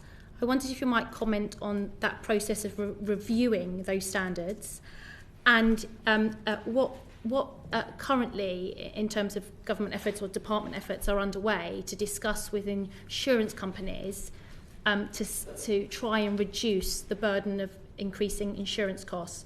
I know the standards are one part of it, but there might be other things that we can do at the moment, and I wondered if you can give us some insight into that. It's a very serious problem, and the department commissioned the FCA to look into the high-rise buildings market. It found some very significant increases in prices, but the price of premiums rising at twice the rate. We're talking 200% for residents in high-rise blocks. I'll let Ben speak to the work that we've been doing to support the ABI in terms of its facility, but there have been some immediate changes. So, for example, the FCA have changed its fair value rules because of the nature of leasehold and freehold tenancy. Essentially, leaseholders didn't benefit from the sort of consumer protection that any normal owner-occupier would benefit from, so that's a loophole they've closed. We are bringing forward statutory changes to ensure that freeholders' fees and what they can charge in arranging insurance are also capped and controlled, because we found the FCA found some terrible practices in past back there. But I think it's fair to say that problem is not resolved whilst dents have been made, and there is more that we can do, which Ben, you might want to speak to. Can I just add something, Ben, before you come in? Because, of course, insurance companies, the way that they provide a price is all based on risk. And there will be some examples where insurance companies are going beyond that initial risk assessment, and they're just trying to get as much money as they can. But it is also the case that there will, as long as there isn't a clear pathway for being able to deliver remediation works for properties, they will always assess the risk higher or higher compared to others for certain buildings. So that's why I'm asking about the BSI review, because do you anticipate that that will address that, or is it just the case that those living in medium and high-rise buildings in this country should always anticipate that insurance companies will basically be able to charge what they like, because there will always be a level of risk associated with high-rise, either to do with cladding that is regulated or other materials used? And over to both of you. I can just answer that on the regulatory framework. We have got a risk-based standard. We think a risk-based standard is the right approach. A risk-based standard applies in terms of structural safety, ageing buildings, subsidence. This is not unique to fire safety. Obviously, we've asked the BSI to make sure that that framework is up to date. That was the first version of a risk-based external wall standard, so we want to make sure that it hits the test of time. I think it is worth saying, though, in terms of the relationship of building premiums to fire, serious fires are at an all-time low over the past 30 years. The average number of dwelling fires has fallen. Proportionately, low-rise buildings are more exposed to dwelling fires than high-rise buildings are. That standard is designed to avoid another terrible catastrophe. We've obviously entrusted experts to give us guidance to ensure that's the case. They are re-reviewing that, but we don't accept that there is a correlation between overall fire risk in the built environment and the nature of insurance premiums, because it's simply not borne out in the number of fires there are and how many of them are catastrophic. Just briefly on to the other work we're doing. So the FCA report of a few years back now suggested that the industry put in place a risk pooling system in order to increase capacity in the market, leading to more competition, which would reduce rates by spreading risk. That has been in place for a little under a year now. We don't think it's had the impact that we would like to see in terms of reducing some of the most extreme premiums, and that's why, as part of the acceleration plan, we indicated that we want to understand what options we have to intervene in that market to see what we can do about premiums in the meantime before buildings are remediated. Your point is, will people perpetually end up in a state? The ABI have said premiums should reduce where risk is reduced, and obviously it's absolutely the case that the works that are going on these buildings reduces risk. So we absolutely expect the industry to hold to their word. The PAS standard has only been around for a couple of years, and obviously with the time it takes to remediate a building, we're only seeing the first buildings through that regime now. So it's something we need to keep a close eye on to make sure that those statements that they have made are held to.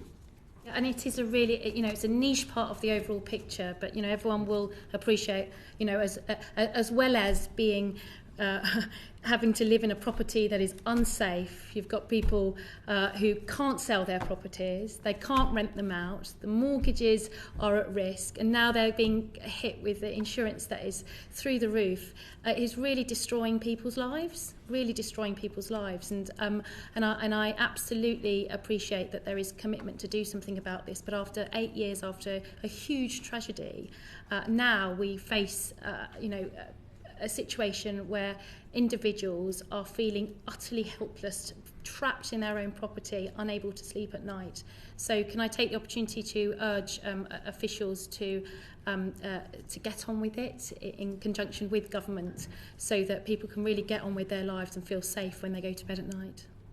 Thank you, Chair. Thank you very much, Nicola. I mean, PAS 9980, which is what you were referring to, is about proportionate approach to deciding what remediation work is needed and prioritising risk to life. It does not prioritise risk to the building, which is the primary concern of insurers, and we've had evidence from the ABI about this.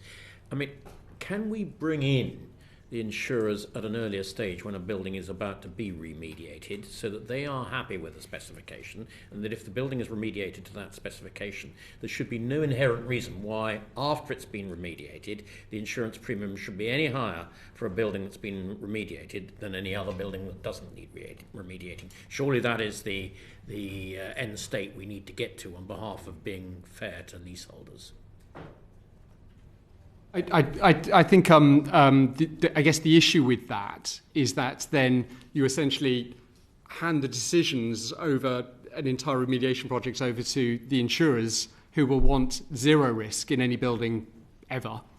As Mr. Goodman described, much like in any other system, an element of risk is allowed within a building context, because that is the proportionate approach.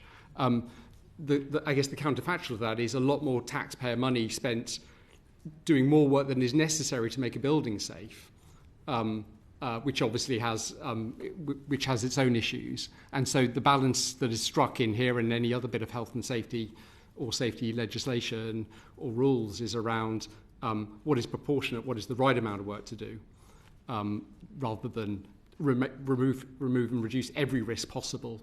But is your point a bit like the mortgage issue, where kind of once a building has a programme of works underway, you get the insurer to assess it as if they had been completed? Yes, exactly. Yes. So I think this comes back, if I can, to your question around the standards and ensuring that insurers recognise what the standard does and doesn't do. It is obviously geared around catastrophic risk. So, for example, it is not a standard that would prevent smoke damage in a flat, but it would prevent damage to the core of the fabric of the building. I want to ensure that there was suitable evacuation as well. Part of this as well is about increasing the level of understanding about what the underlying levels of risk are. So sometimes that can happen on a building by building basis. What ministers have committed to is work with the industry as to whether there is further government intervention which might allow us to provide further support to the industry, because it is clear, back to your point around the residents of these buildings, it is not sustainable for 100% price rises on insurance premiums, something for which leaseholders are not responsible, for where there is money to fix the problem and where there is an expert agreed industry standard, and that position has to change. Okay, well, we've covered this in quite some detail. Nedzal, can you be finished? Thank you. Well done, thank you very much. Clyde Betts. Oh, it was supplementary. Yes, Joe Powell. Yes. Just on your last point, just briefly. So you are considering a government-backed insurance scheme if the premiums don't come down, as we have with flooding. So what we've set out what Minister set out in the acceleration plan was essentially dialogue with the industry, which builds on the FCA recommendation about whether there is more that government could do to intervene in the market overall in order to reduce premiums. But they've not reached a view about whether they definitively will intervene or not, but we've opened that conversation with the industry. Okay, thank you. And sorry, before we went down the insurance track, my previous supplementary, going back to the speed, you mentioned the mayoral teams that have been set up. And clearly a lot of the discussion we've been having is how you get down to a building by building discussion and force agreement where that hasn't happened for too long. I have some in my patch, amazingly, even though we are the constituency of Grenfell. How will those local mayoral teams, what powers will you give them to have that building by building kind of brokering role? And we heard on the previous panel, the pressure on local authorities generally. So will there be support for them to play that role? Because I could imagine them having quite a significant, if you're going to reach this 2029 target, they're going to have a very significant part to play. Yes, I think they do have a significant part to play. In terms of access to the data and the platform, Helen's described the initial pilot we're running with Manchester, and we expect to expand that during the course of this year. So that will make sure that all regulators and those with any kind of local supervisory view have all got the same view about what we think we know about a building, what they think they know about a building, and so that action can be coordinated. Part of what we endeavoured to do with the publication of the remediation guidance was to improve understanding of roles and responsibilities.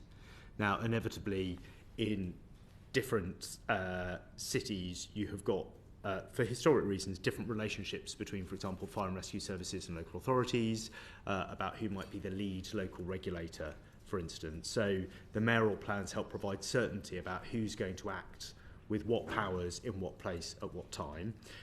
We've put £5 million into resourcing that coordinating activity. We've also put £33 million into the underlying enforcement teams as part of the acceleration plan to ensure that there are actually the people on the ground to do the work after you've directed people in the right way. I think, though, it comes back to Mr. Bett's question earlier about saying the framework still needs to evolve to make those responsibilities unavoidable, because otherwise we will be generating litigation rather than getting buildings fixed, and we want enforcement to happen to drive overall behavioural change, not just for the sake of enforcement activity. Well done. Thank you, Joe. 5 bets, please. Just picking up on something we said before about the non-cladding fire safety effect. And the comment was made, well, if they need to be funded, we'll make sure the freeholder funds those and it won't go on to the leaseholders. What happens when the freeholder's insolvent? So there are a range of steps before you get to the point of escheat, at which the title notionally reverts to the Crown. We've had a few cases so far where, through our engagement, we found an alternative purchaser for those buildings. And we've also got insolvency protections within the Act to make sure that, for example, those liabilities can't be moved through to another kind of group or area. So in reality, if you've got a very small freeholder, for instance, then we would be in the position of finding an alternative buyer for that building. But where a building is part of a portfolio, that liability will be met at group level rather than being met by that building owner. When the freehold's been bought by the leaseholders who own the individual flats in the building? So on enfranchised buildings, ministers have committed to look at whether there are further policy steps they want to take to protect enfranchised leaseholders. At this stage, they aren't protected. Enfranchised building owners are the freeholder, so there's no relationship that we have interfered with through the Building Safety Act. So that's the framework as it currently stands. No, currently, how many applications to the Building Safety Fund are frozen, held up, because of other safety work that needs to be done that isn't being done because it's not cladding work? I'm not aware of any applications which are being held up on the basis of an insolvent freeholder or an enfranchised building which can't meet the other ancillary costs. But I'd be very happy to look at those if... You have a look and see what there is there. Certainly. Let's come on to social housing. We've probably heard witnesses before. It is true, isn't it? You can have two identical buildings, exactly the same structure and issues with regard to building safety. One in the private sector can get funding from the Building Safety Fund, but the block next door's social housing and hasn't got access to the same fund. So about just shy of £570 million has gone into the social housing sector through the different schemes in support of remediation work. As you heard from your previous witnesses, there are two routes through which funding can be provided at the moment. One is through a threat to the provider's viability, and the other one is where they would otherwise be recovered from private leaseholders. That's obviously a very thin set of circumstances now under the Building Safety Act. And ministers have committed to bring forward a social housing strategy to look at some of those broader issues in the spring, but that's the current framework. Currently, what I said is correct. Two buildings, identical, social housing sector, one of them doesn't get funding, and the one next door, identical, and the private sector does. It's certainly the case that there is no open access fund for remediation work in the social housing sector. Has any assessment been done as to the total cost to the social housing sector, to councils and housing associations, of the work that would have been funded if those buildings had been in the private sector? Well, so the colleagues at the NAO published an estimate of £3.8 billion worth of potential liabilities in the social housing sector. 3.8 billion. And has any calculation been done as to how many houses will not be built because that's money that's going to be spent on remediation, on building safety? Well, it's certainly the case that social housing providers are having to balance a range of obligations. The Deputy Prime Minister has been very clear that she believes a landlord's responsibility to the safety of its tenants should be one of its primary priorities. It is, of course, the case that where a social housing provider is spending money on one type of activity, it's not spending money on another type of activity. Sorry. No, you carry on, Richard. I was going to come in at the end. And that's one of the reasons why ministers want to take stock of the position overall in the sector ahead of a strategy in the spring. So, right, it'd be helpful when taking stock is happening if we knew what that was currently based on.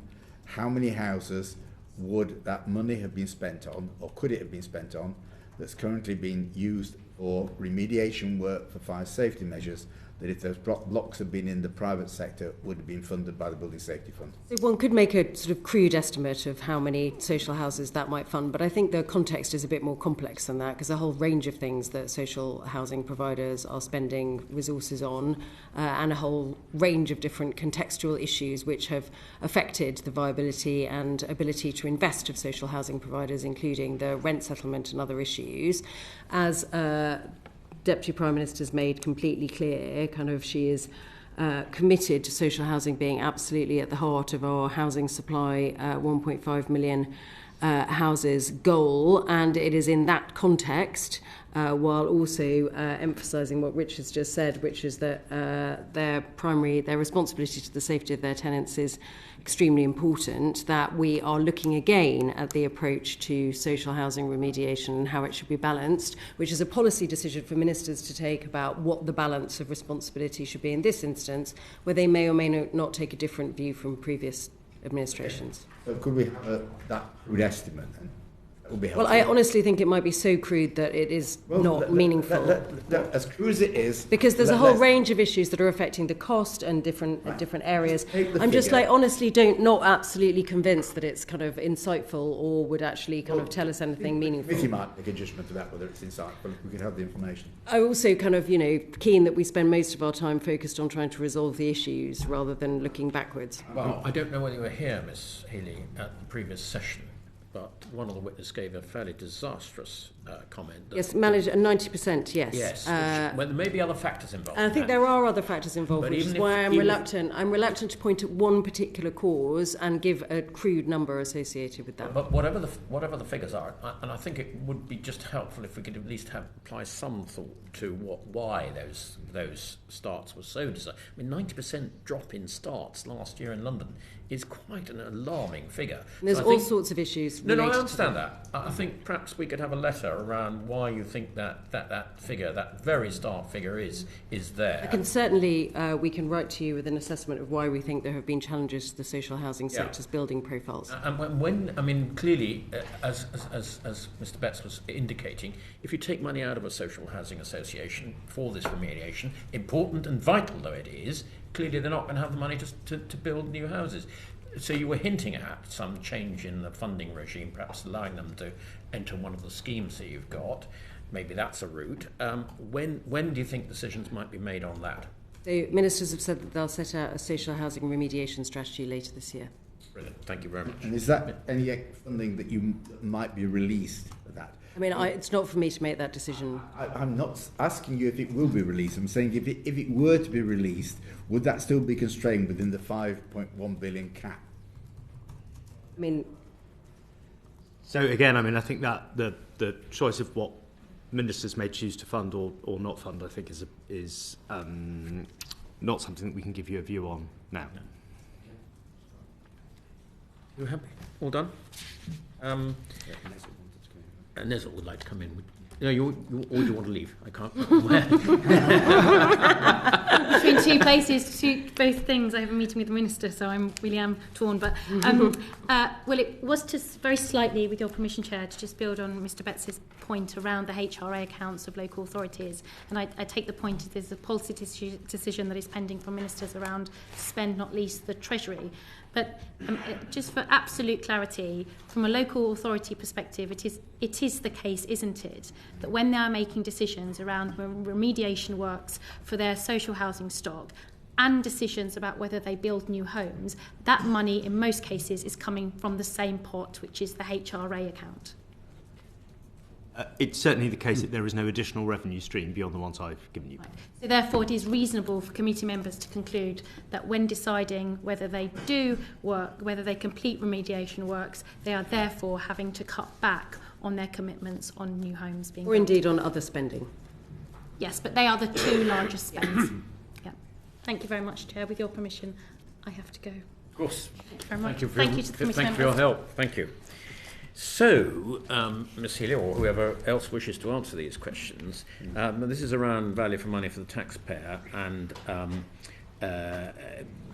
what safeguards you put into the ACM programme. This is basically contained within the ENA report, paragraphs 3.9. And you started off with all good intentions of all the safeguards that we would expect in this committee, including a payment of private sector applicants in arrears rather than using the 80% advance funding arrangement available to the social housing sector for very good reasons. You then decided you wanted faster remediation. And you relaxed a lot of those criteria, which does seem to me that it was fairly evident that you would start to get some fraud entering into the system. You then had to reverse that process.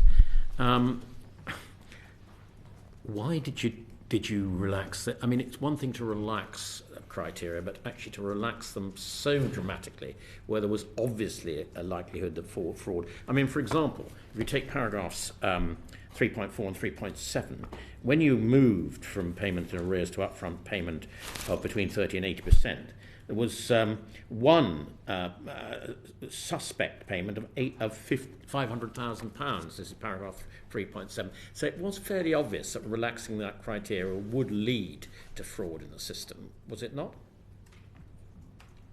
The desire at the time when the ACM fund, which is the first of the schemes, was set up, was to get funding out as quickly as possible, for that not to be an impediment to make progress. The history ways you look forward from there, and it's not that there were never any checks at all. There were checks around the scopes of the work, for example, by experts. But as you track forward to 2023, we undertook a fraud assessment, risk assessment from the Government Internal Audit Agency, where they made a series of recommendations as to changes that could be helpfully made. And the last 2 years have seen the regime tightened up accordingly. For example, benchmarking of costs, a reduction in single tender actions to only where those are absolutely necessary. And I guess the big change from then is the introduction of the Cladding Safety Scheme, which had the benefit of being designed bottom up to help to reduce fraud.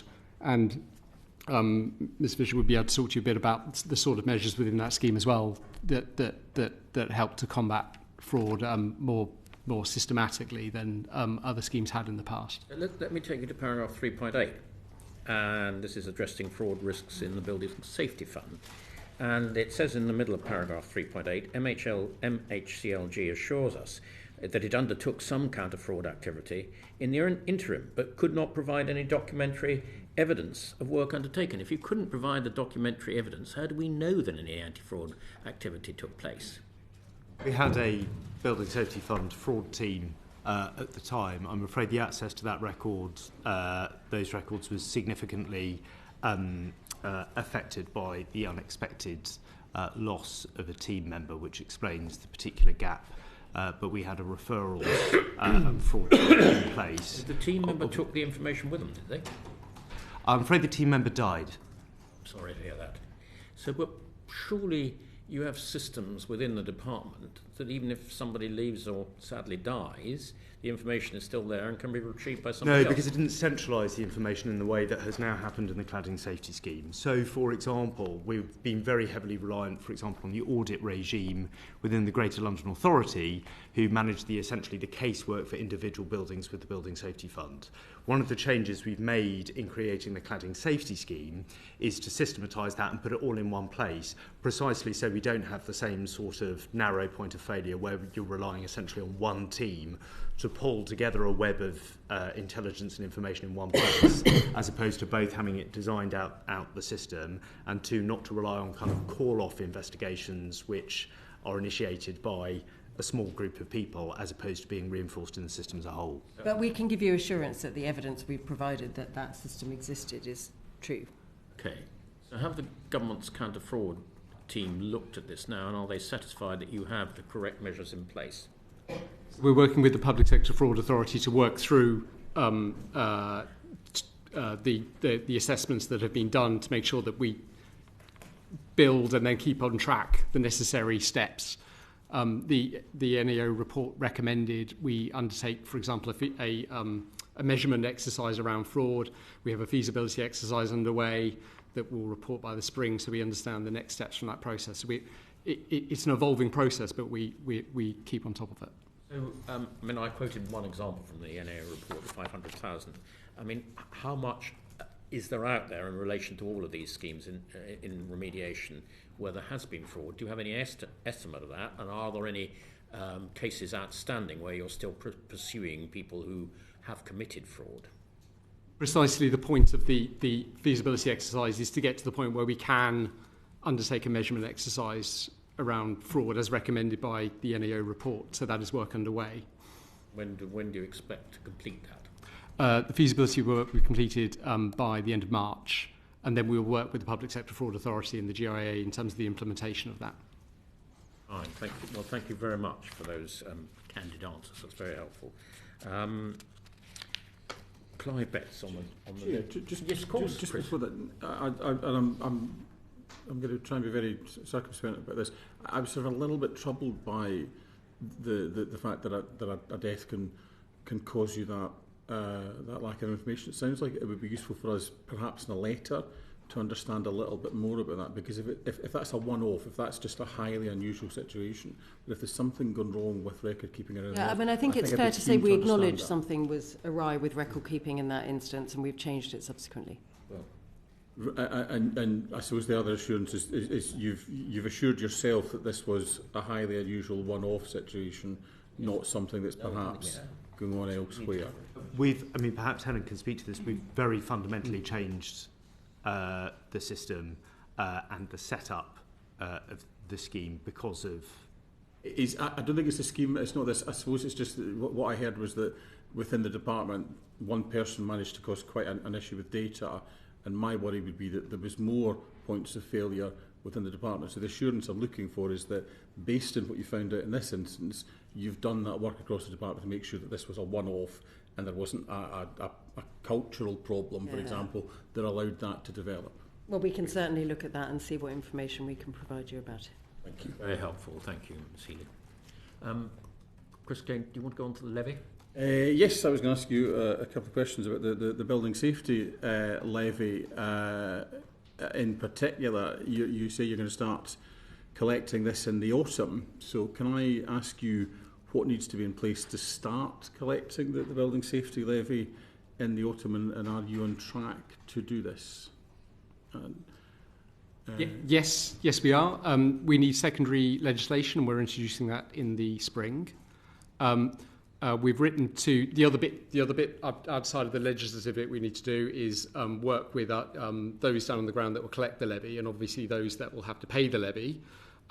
We've undertaken significant engagement to date, albeit as your last panel indicated, with not all the details set out at the moment. So at the point where we introduce the legislation, we'll produce additional guidance, detailed guidance, that partners will need to understand the steps that need to take.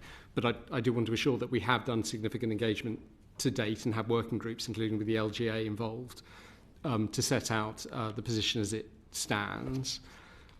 Local authorities will need funding for the activity they perform. We've written to authorities to provide them reassurance that they will get establishment costs to build the systems they need and the processes they need to collect the levy.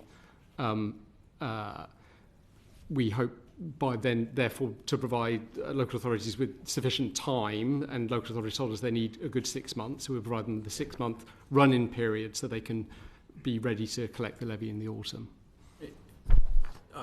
As a former local council leader, I would be, my sort of alarm bell started to go there, given where we are with needing to set resources ahead of budgets. Are you confident that local authorities can do that? You know, it's all very well for them to say yes, we can do it in 6 months, but do you have the assurance that you're happy with that? We've engaged a lot with those bodies that those that will collect most levy and collect the greatest proportion of levy to understand where they are. We have an implementation team that will continue to engage over the next 9 months with those authorities to work with them to make sure that they're taking the steps they need to take to be ready. Our detailed guidance will provide information like process flows, the sort of the detail that operational teams will need to have to put in place to get themselves in the right position. The letter we've already written to local authorities in January indicating the money that we will provide to them this year allows them to begin to staff up so they can be ready for all the autumn. And they're aware of the plan, but they're not going to have to wait till the legislation goes through to get enough of the details to begin the workforce planning and the resource implications they're going to require. That's right. So they've been told what they're going to get this year in order to set up. They'll be funded on an ongoing basis, on a full cost basis for the work that they have to do.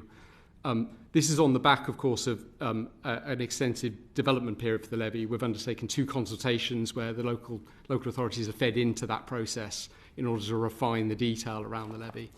Okay, and it sort of feels like, I mean, this is obviously one where the details of how you're going to do it doesn't need to wait for the legislation for the details to be correct. Can you maybe just give us a little bit more of some colour on this as to how this is actually going to work in practice? And I suppose what I'd also like to know is how you're going to make sure that the developers pay it. It's all very well to have local authorities geared up to do it. I would like to hear a little bit about that, but then they have to make it work. Of course. So the payment of the levy is built into the building control process. So on the completion of a property, the local authority would give a developer for that property a completion certificate. One of the new conditions for granting a completion certificate will be payment of the levy. The levy is based on a calculation which reflects a range of factors, but local house prices, the size of the dwelling, both of which either are provided to the local authority or they'll be aware of from the planning application itself in order to calculate the rate of the levy for that particular property.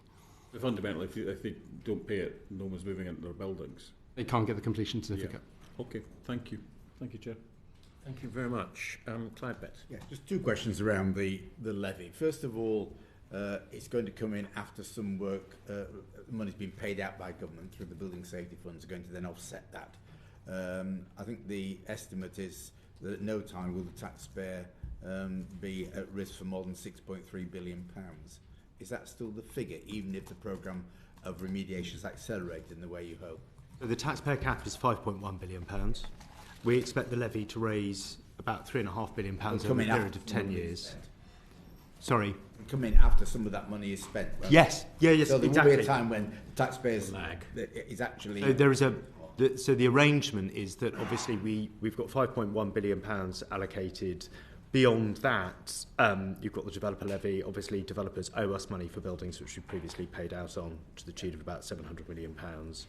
The levy acts as the balancing factor in that equation.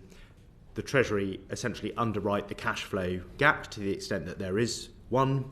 But overall, obviously, levy rates are a matter which will be published in due course, but also the length of the levy can be varied in order to take account of what the final bill would be in. Is it right that exposure, the taxpayer gap, will never be more than 6.3 billion?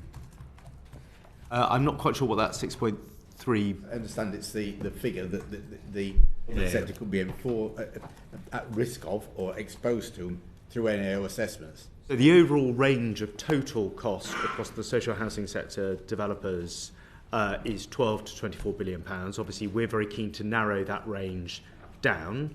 The policy commitment from ministers is that anything that needs spending beyond that 5.1 will be recouped through the levy. Obviously, that depends on the overall amount of demand for the scheme and the number of buildings out there, which is why one of the reasons we're so keen to reduce that uncertainty. But we expect that 5.1 is fixed on as that's the ultimate cost, but there will be times when there's more money gone out until the levy comes in. Yes. And what's the maximum amount of money that could be owing then the 5.1 billion plus money that will eventually come back? What's the total of those two together? I mean, I can't give you an immediate number off that on the basis that it's calculated on ranges that make a series of assumptions around the pace Have a at note which. About that. Sure. Right. Just coming back to the levy, you've just explained how it's going to be calculated. We talked about social housing providers and the effect of the costs of remediation on their building programme. Have you done any impact assessment about how many fewer houses were built by private developers if they have to pay the levy and the way that you're calculating? We haven't published any assessment. We think the impact will be relatively small, but we haven't published an actual amount. I think it's also worth reflecting that, as with social housing, there's a range of decisions that private developers can make in the circumstances of what they owe on the levy. We've deliberately designed the levy to take into account factors to protect housing supply, but we make sort of no apology for the fact we are both asking for an acceleration in supply and also for an appropriate contribution for the Has an mistakes impact of the past. assessment been done? Not with a specific number. No? And particularly, given that if you look at social housing provision in the last few years, 106 contributions have been very much to the fore. A major part of affordable housing delivered by housing associations are coming through 106 agreements. The issue around very often there is viability, with developers saying they can't provide more social housing on sites through 106 because of viability. Have you done any assessment, therefore, how far the levy will affect the viability of sites? What we have done is taken a range of design features to reduce supply impact and particularly to minimise the threat of where the levy itself may cause viability challenges. Ben, you want to talk about some of these? So there is a discounted rate for brownfield land where your viability challenges can be greater. For example, affordable housing providers won't pay the levy for their own developments.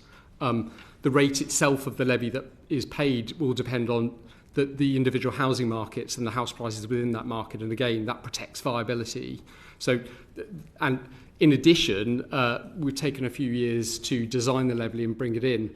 That allows developers to adjust the price they pay for land, which ensures that for the land that is subsequently purchased, it removes the argument that that because of the levy they should build less affordable homes because they've had the time to purchase the land at the right rate to build the right amount of affordable housing on that land. And an impact assessment to show that as well. Well, we have obviously internally looked at the factors which we think may or may not drive housing supply. What we have not published is a linear assessment which says this particular tax may give rise to this particular supply impact, because as the Permanent Secretary says, there's more than one factor there, and it will not be a linear relationship between the two, in the same way that inflation, overall levels of tax costs, planning changes, labour workforce supply, and all those other factors come into overall. Can I just one particular question? You've mentioned that social housing providers, they do their own development, won't be subject to the levy on that development. Are you going to levy against houses which are built through 106 agreements and are going to then be passed on to the social housing providers to purchase at appropriate rates? Those aren't levied. Not levied? Not for the Section 106 right. So proportions of a development. Right. So you look at the proportion of a development that was covered by 106 and then reduce the levy accordingly? Yes. Yep. Okay. So, Ms. Healey, I'm going to just follow this up again because I'm not really totally convinced by these answers. And this is really probably one of the most important things in the NAO's report, paragraph 3.16 on page 65. And it says, and I quote, and this is an agreed report with you, your department and the CNAG, it's estimated the levy, alongside other changes in policy environment, would reduce the affordable housing supply by 70,000 homes over the next decade. That's the House Builders Federation analysis. Yes, that's true. But if that's anything near correct, and it also goes on to say there is no reference to the impact of the wider housing, which Clive Betts has just raised, concern that the levy might divert funds from other developer contributions, including community infrastructure levy in Section 106 payments. Yeah. But so we agree that... No, hang on, please. Sorry. This is a really serious matter, and I'm a bit surprised by you and your officials' answers that there's been no official impact study done on the damage that the levy might do to these other aspects of housing. We obviously do a significant amount of analysis projecting forward on house building, in which we take into account a very wide range of factors which interconnect. Well, can we have some example of that? It's a very easy thing to say that, but can you give us some evidence to back that up? Because this is a really serious issue, and I'm not really convinced from what I've heard today that there has been this work done, because otherwise I think you'd be able to tell us a bit more about it. We're also looking at an extremely dynamic situation in which we're making ongoing policy changes which are changing the house building environment quite significantly. This house builder levy is, it's quite a big sum of money. Money doesn't just grow on trees. If you take it from one place, it's got to have an impact somewhere else, surely. Well, so if I can just take you back to Ben's answer, I think there is a distinction between having a linear projection which produces a very clear and traceable view from a financial impact in one part of the system at one point of time to a certain supply impact. That is different from us taking supply into account at the point at which we have designed the levy. So the policy parameter which ministers have set is that the levy will be the balancing factor on any demand on taxpayer-administered funding above the 5.1 billion. Within that context, they have obviously been keen to ensure that the design of the levy reduces impact on supply to the extent that is possible. That involves the changes to AHP eligibility, the brownfield discount, differential regional prices to ensure that areas of the country which are most subject to small movements in pricing and therefore biggest hits of viability are the least affected. But obviously there are a whole range of other factors which will affect supply over the next decade. And candidly, if I went back over any of the sorts of submissions which I've seen in the past 4 years, like this one from the HBF, and try to find the counterfactual, I'd be very hard placed to find it, because I have yet to encounter anyone producing a projection on housing supply or affordability supply which has matched what has actually happened in real life. So we are very alive to the range of balancing factors. What we have not committed to is an impact assessment which sets out a linear relationship between a particular pound and a particular year and the impact that that will have on the number of units. And our sort of relentless focus is on what policy changes are the appropriate ones to make, both to speed up remediation, as we've been discussing today, to ensure that the balance of who pays for remediation is a sort of fair and justifiable one, to look again at what needs to be done to support social housing providers to fund and deliver remediation, and indeed, as you all have seen from a series of announcements that we've made on making planning changes and other changes to try to facilitate the growth in supply. Well, I hear all that. But given our actual experience on the ground, that social housing starts in London last year dropped by 90%, we've got these House Builders Federation saying, we're looking at a drop in supply over the next decade of 70,000 houses. I'm not convinced, and I'm not convinced we've got it to where we are with this whole remediation problem. It's been underestimated the entire way through, which is why we are where we are. The difficulties have been underestimated, the costs have been underestimated, and I'm still wondering whether you've underestimated the effect on the provision of social housing over the next decade. So what I'd like, please, Ms. Healey, is you to write us a fairly careful note so we can reflect on that in relation to this House Builders Federation contained in paragraph 3.16, so that we can reflect in that within the next fortnight, please, so we can consider that when we're compiling our report. Yeah, I mean, we haven't been able to replicate that number, I don't think, and we are fine. very, very, very happy to do what we've already discussed, which is we will set out to you what we think is the various factors which are impacting on social housing supply in various parts of the country, including London. That would be very kind, and we can reflect on that. And the private sector as well, because the House Builders Federation are clearly raising concerns about the private sector as well. Yes. Yeah. Well, and we can set out all of the contextual factors around housing supply. Okay. That's very kind. Thank you very much. Thank you. Joe Powell. Thank you.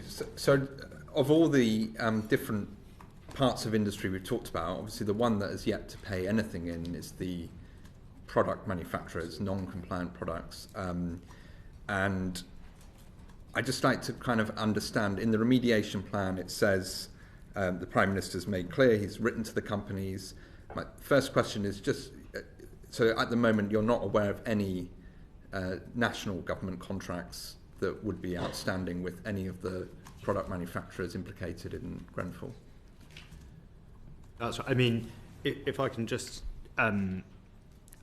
express for a moment, I mean, I think the inquiry describes truly astonishing behaviour in a terrible way on the part of some of those manufacturers.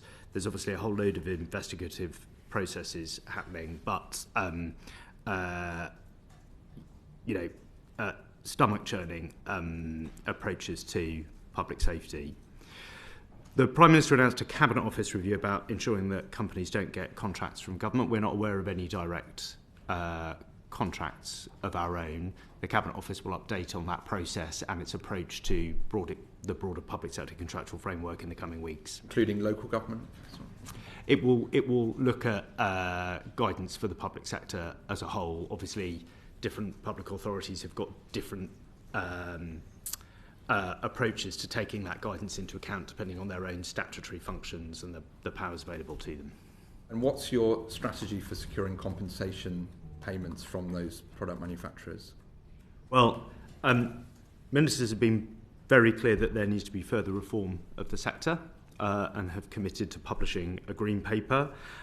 They have ruled nothing out in terms of further action. I hope you'll understand why I can't gainsay any ministerial comments about what policy direction they might take in relation to manufacturers in the future. Is the, because I think there's a huge public interest in this, what is the sequencing, is the delay on holding those product manufacturers to account from a financial perspective? What's behind the delay when we have these, from the developer perspective, and you heard the developers earlier saying they feel like they are the main ones that have been asked to pay in. This is significant responsibility for this crisis is with non-compliant product manufacturers. So why are they still not on the hook for paying in to solving this problem? Well, I think my ministerial colleagues have been very clear about their disappointment in the sector coming forward with funding. Under the previous administration, obviously the framework was changed in order to allow easier civil recovery of liabilities from manufacturers and others in the supply chain, partially because, of course, the relationship between an individual company and an unsafe building is much less direct. So, for example, there will be safe Kingspan products on buildings in individual places, and so therefore it makes sense for the person who originally built that building to get behind what were they marketed, what were they told, how did they understand the responsibility that was provided to them. In terms of broader accountability and financial contribution, again, as I say, ministers are very focused on taking further action, but they'll set out their policy view on that in due course. And just final question on this. So there's no, there isn't any delay because of any potential. Obviously, we can't speak for the Metropolitan Police investigation in the CPS. Obviously, we know that they will be considering some of these in their charging decision. They'll be considering whether these companies should be charged. That is separate. That is not a factor in delaying the government's approach to securing compensation from the product manufacturers. The government wishes to support any investigative activity in light. It's not delaying. A question of financial compensation or financial contribution, either in the form of the levy or of a statutory scheme or of some form of contractual arrangement akin to the developers, is obviously a separate matter which will be looked at on the industry as a whole and is a policy question rather than one of implementation.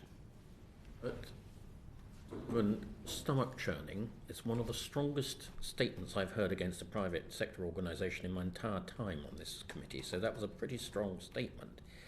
I'm surprised that it's taken all governments, and I'm not making a political point here, so long to pursue the product manufacturers of these products. And particularly, I would feel pretty annoyed if I had voluntarily contributed to the developer remediation program as a developer, only to find that the products people who may or may not and I don't want to make any accusations here of being part of the problem, hadn't paid anything, as I understand it. It just seems gross inequity here. I mean, the first thing I'd say in response to that is that the sort of comments that Richard's made about some of the behaviour of some of the product manufacturers is simply echoing what is in the Grenfell Tower Inquiry report, and so it's a matter of a public inquiry record about the government's perspective, that the government kind of supports those conclusions about the behaviour of product manufacturers. Obviously, we can't go into the reasons why ministers have taken the policy decisions that they have in the past with regard to kind of whether levies were placed in one place or another. All we can commit to you is that ministers are looking at a wide range of options here, and we've promised to come forward with further reform to construction product manufacturers. Another policy issue we've come across today. Okay, well, we've heard that loud and clear. Thank you very much. Yes, yeah. Peter Morrell did a report into product testing, product safety. The government's never responded. Either government's never responded in detail to that, have they?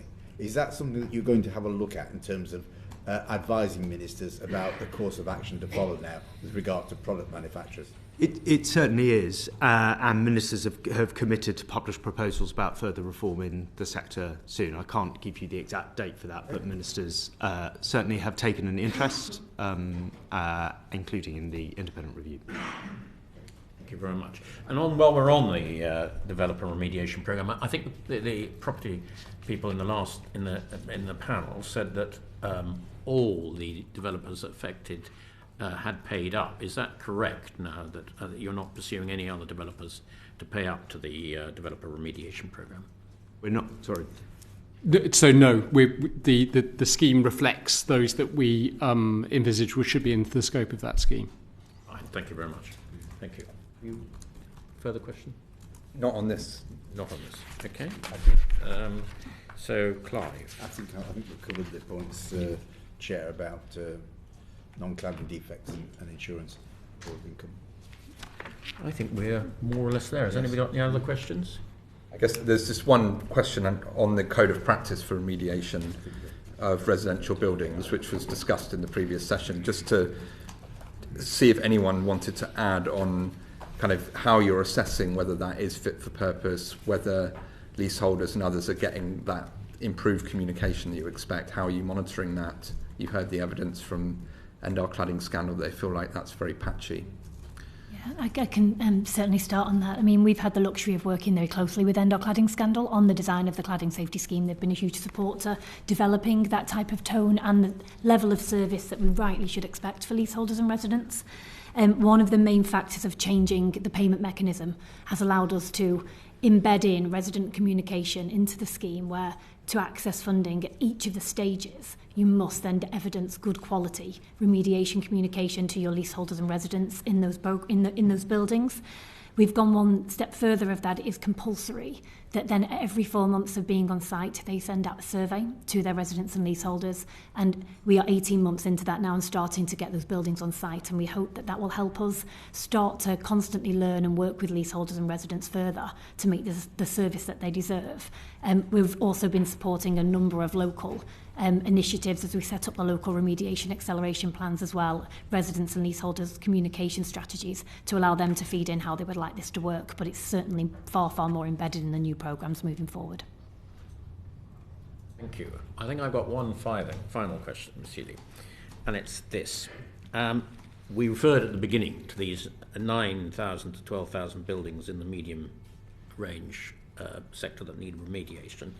I think your department's total, this is paragraph 1.16 on page 31 of the NAA report, of a cost of between 12.6 billion and 22.4 billion, with a medium cost of 16.6 billion. I get worried by these figures because to be as precise as they are, I wonder how they've been calculated. But anyway, are you confident at this moment in time that actually the government's contribution of 5.1 billion is going to be enough to do the entire job? Absolutely no plans whatsoever to spend any more public money than the 5.1 billion in respect of this, and we are clear that funding, if in excess of that, will need to come from other sources, e.g. the building safety levy. just the work we're doing this year to, as you said right at the start, identify the buildings that need remediating will really help us to narrow down the quite large range we've got at the moment. So over the course of the year, we publish prevalence estimates, and over the course of the year, we would hope to be able to tighten those estimates. We expect that range to narrow, and we will be able to publish how much that narrows by during the course of this year. So, extrapolation of your answer, Ms. Healey, if it isn't enough, and you're saying that the government is not going to provide any more, that means that the levy has either got to go up or it's got to be extended. Yes. Which is it?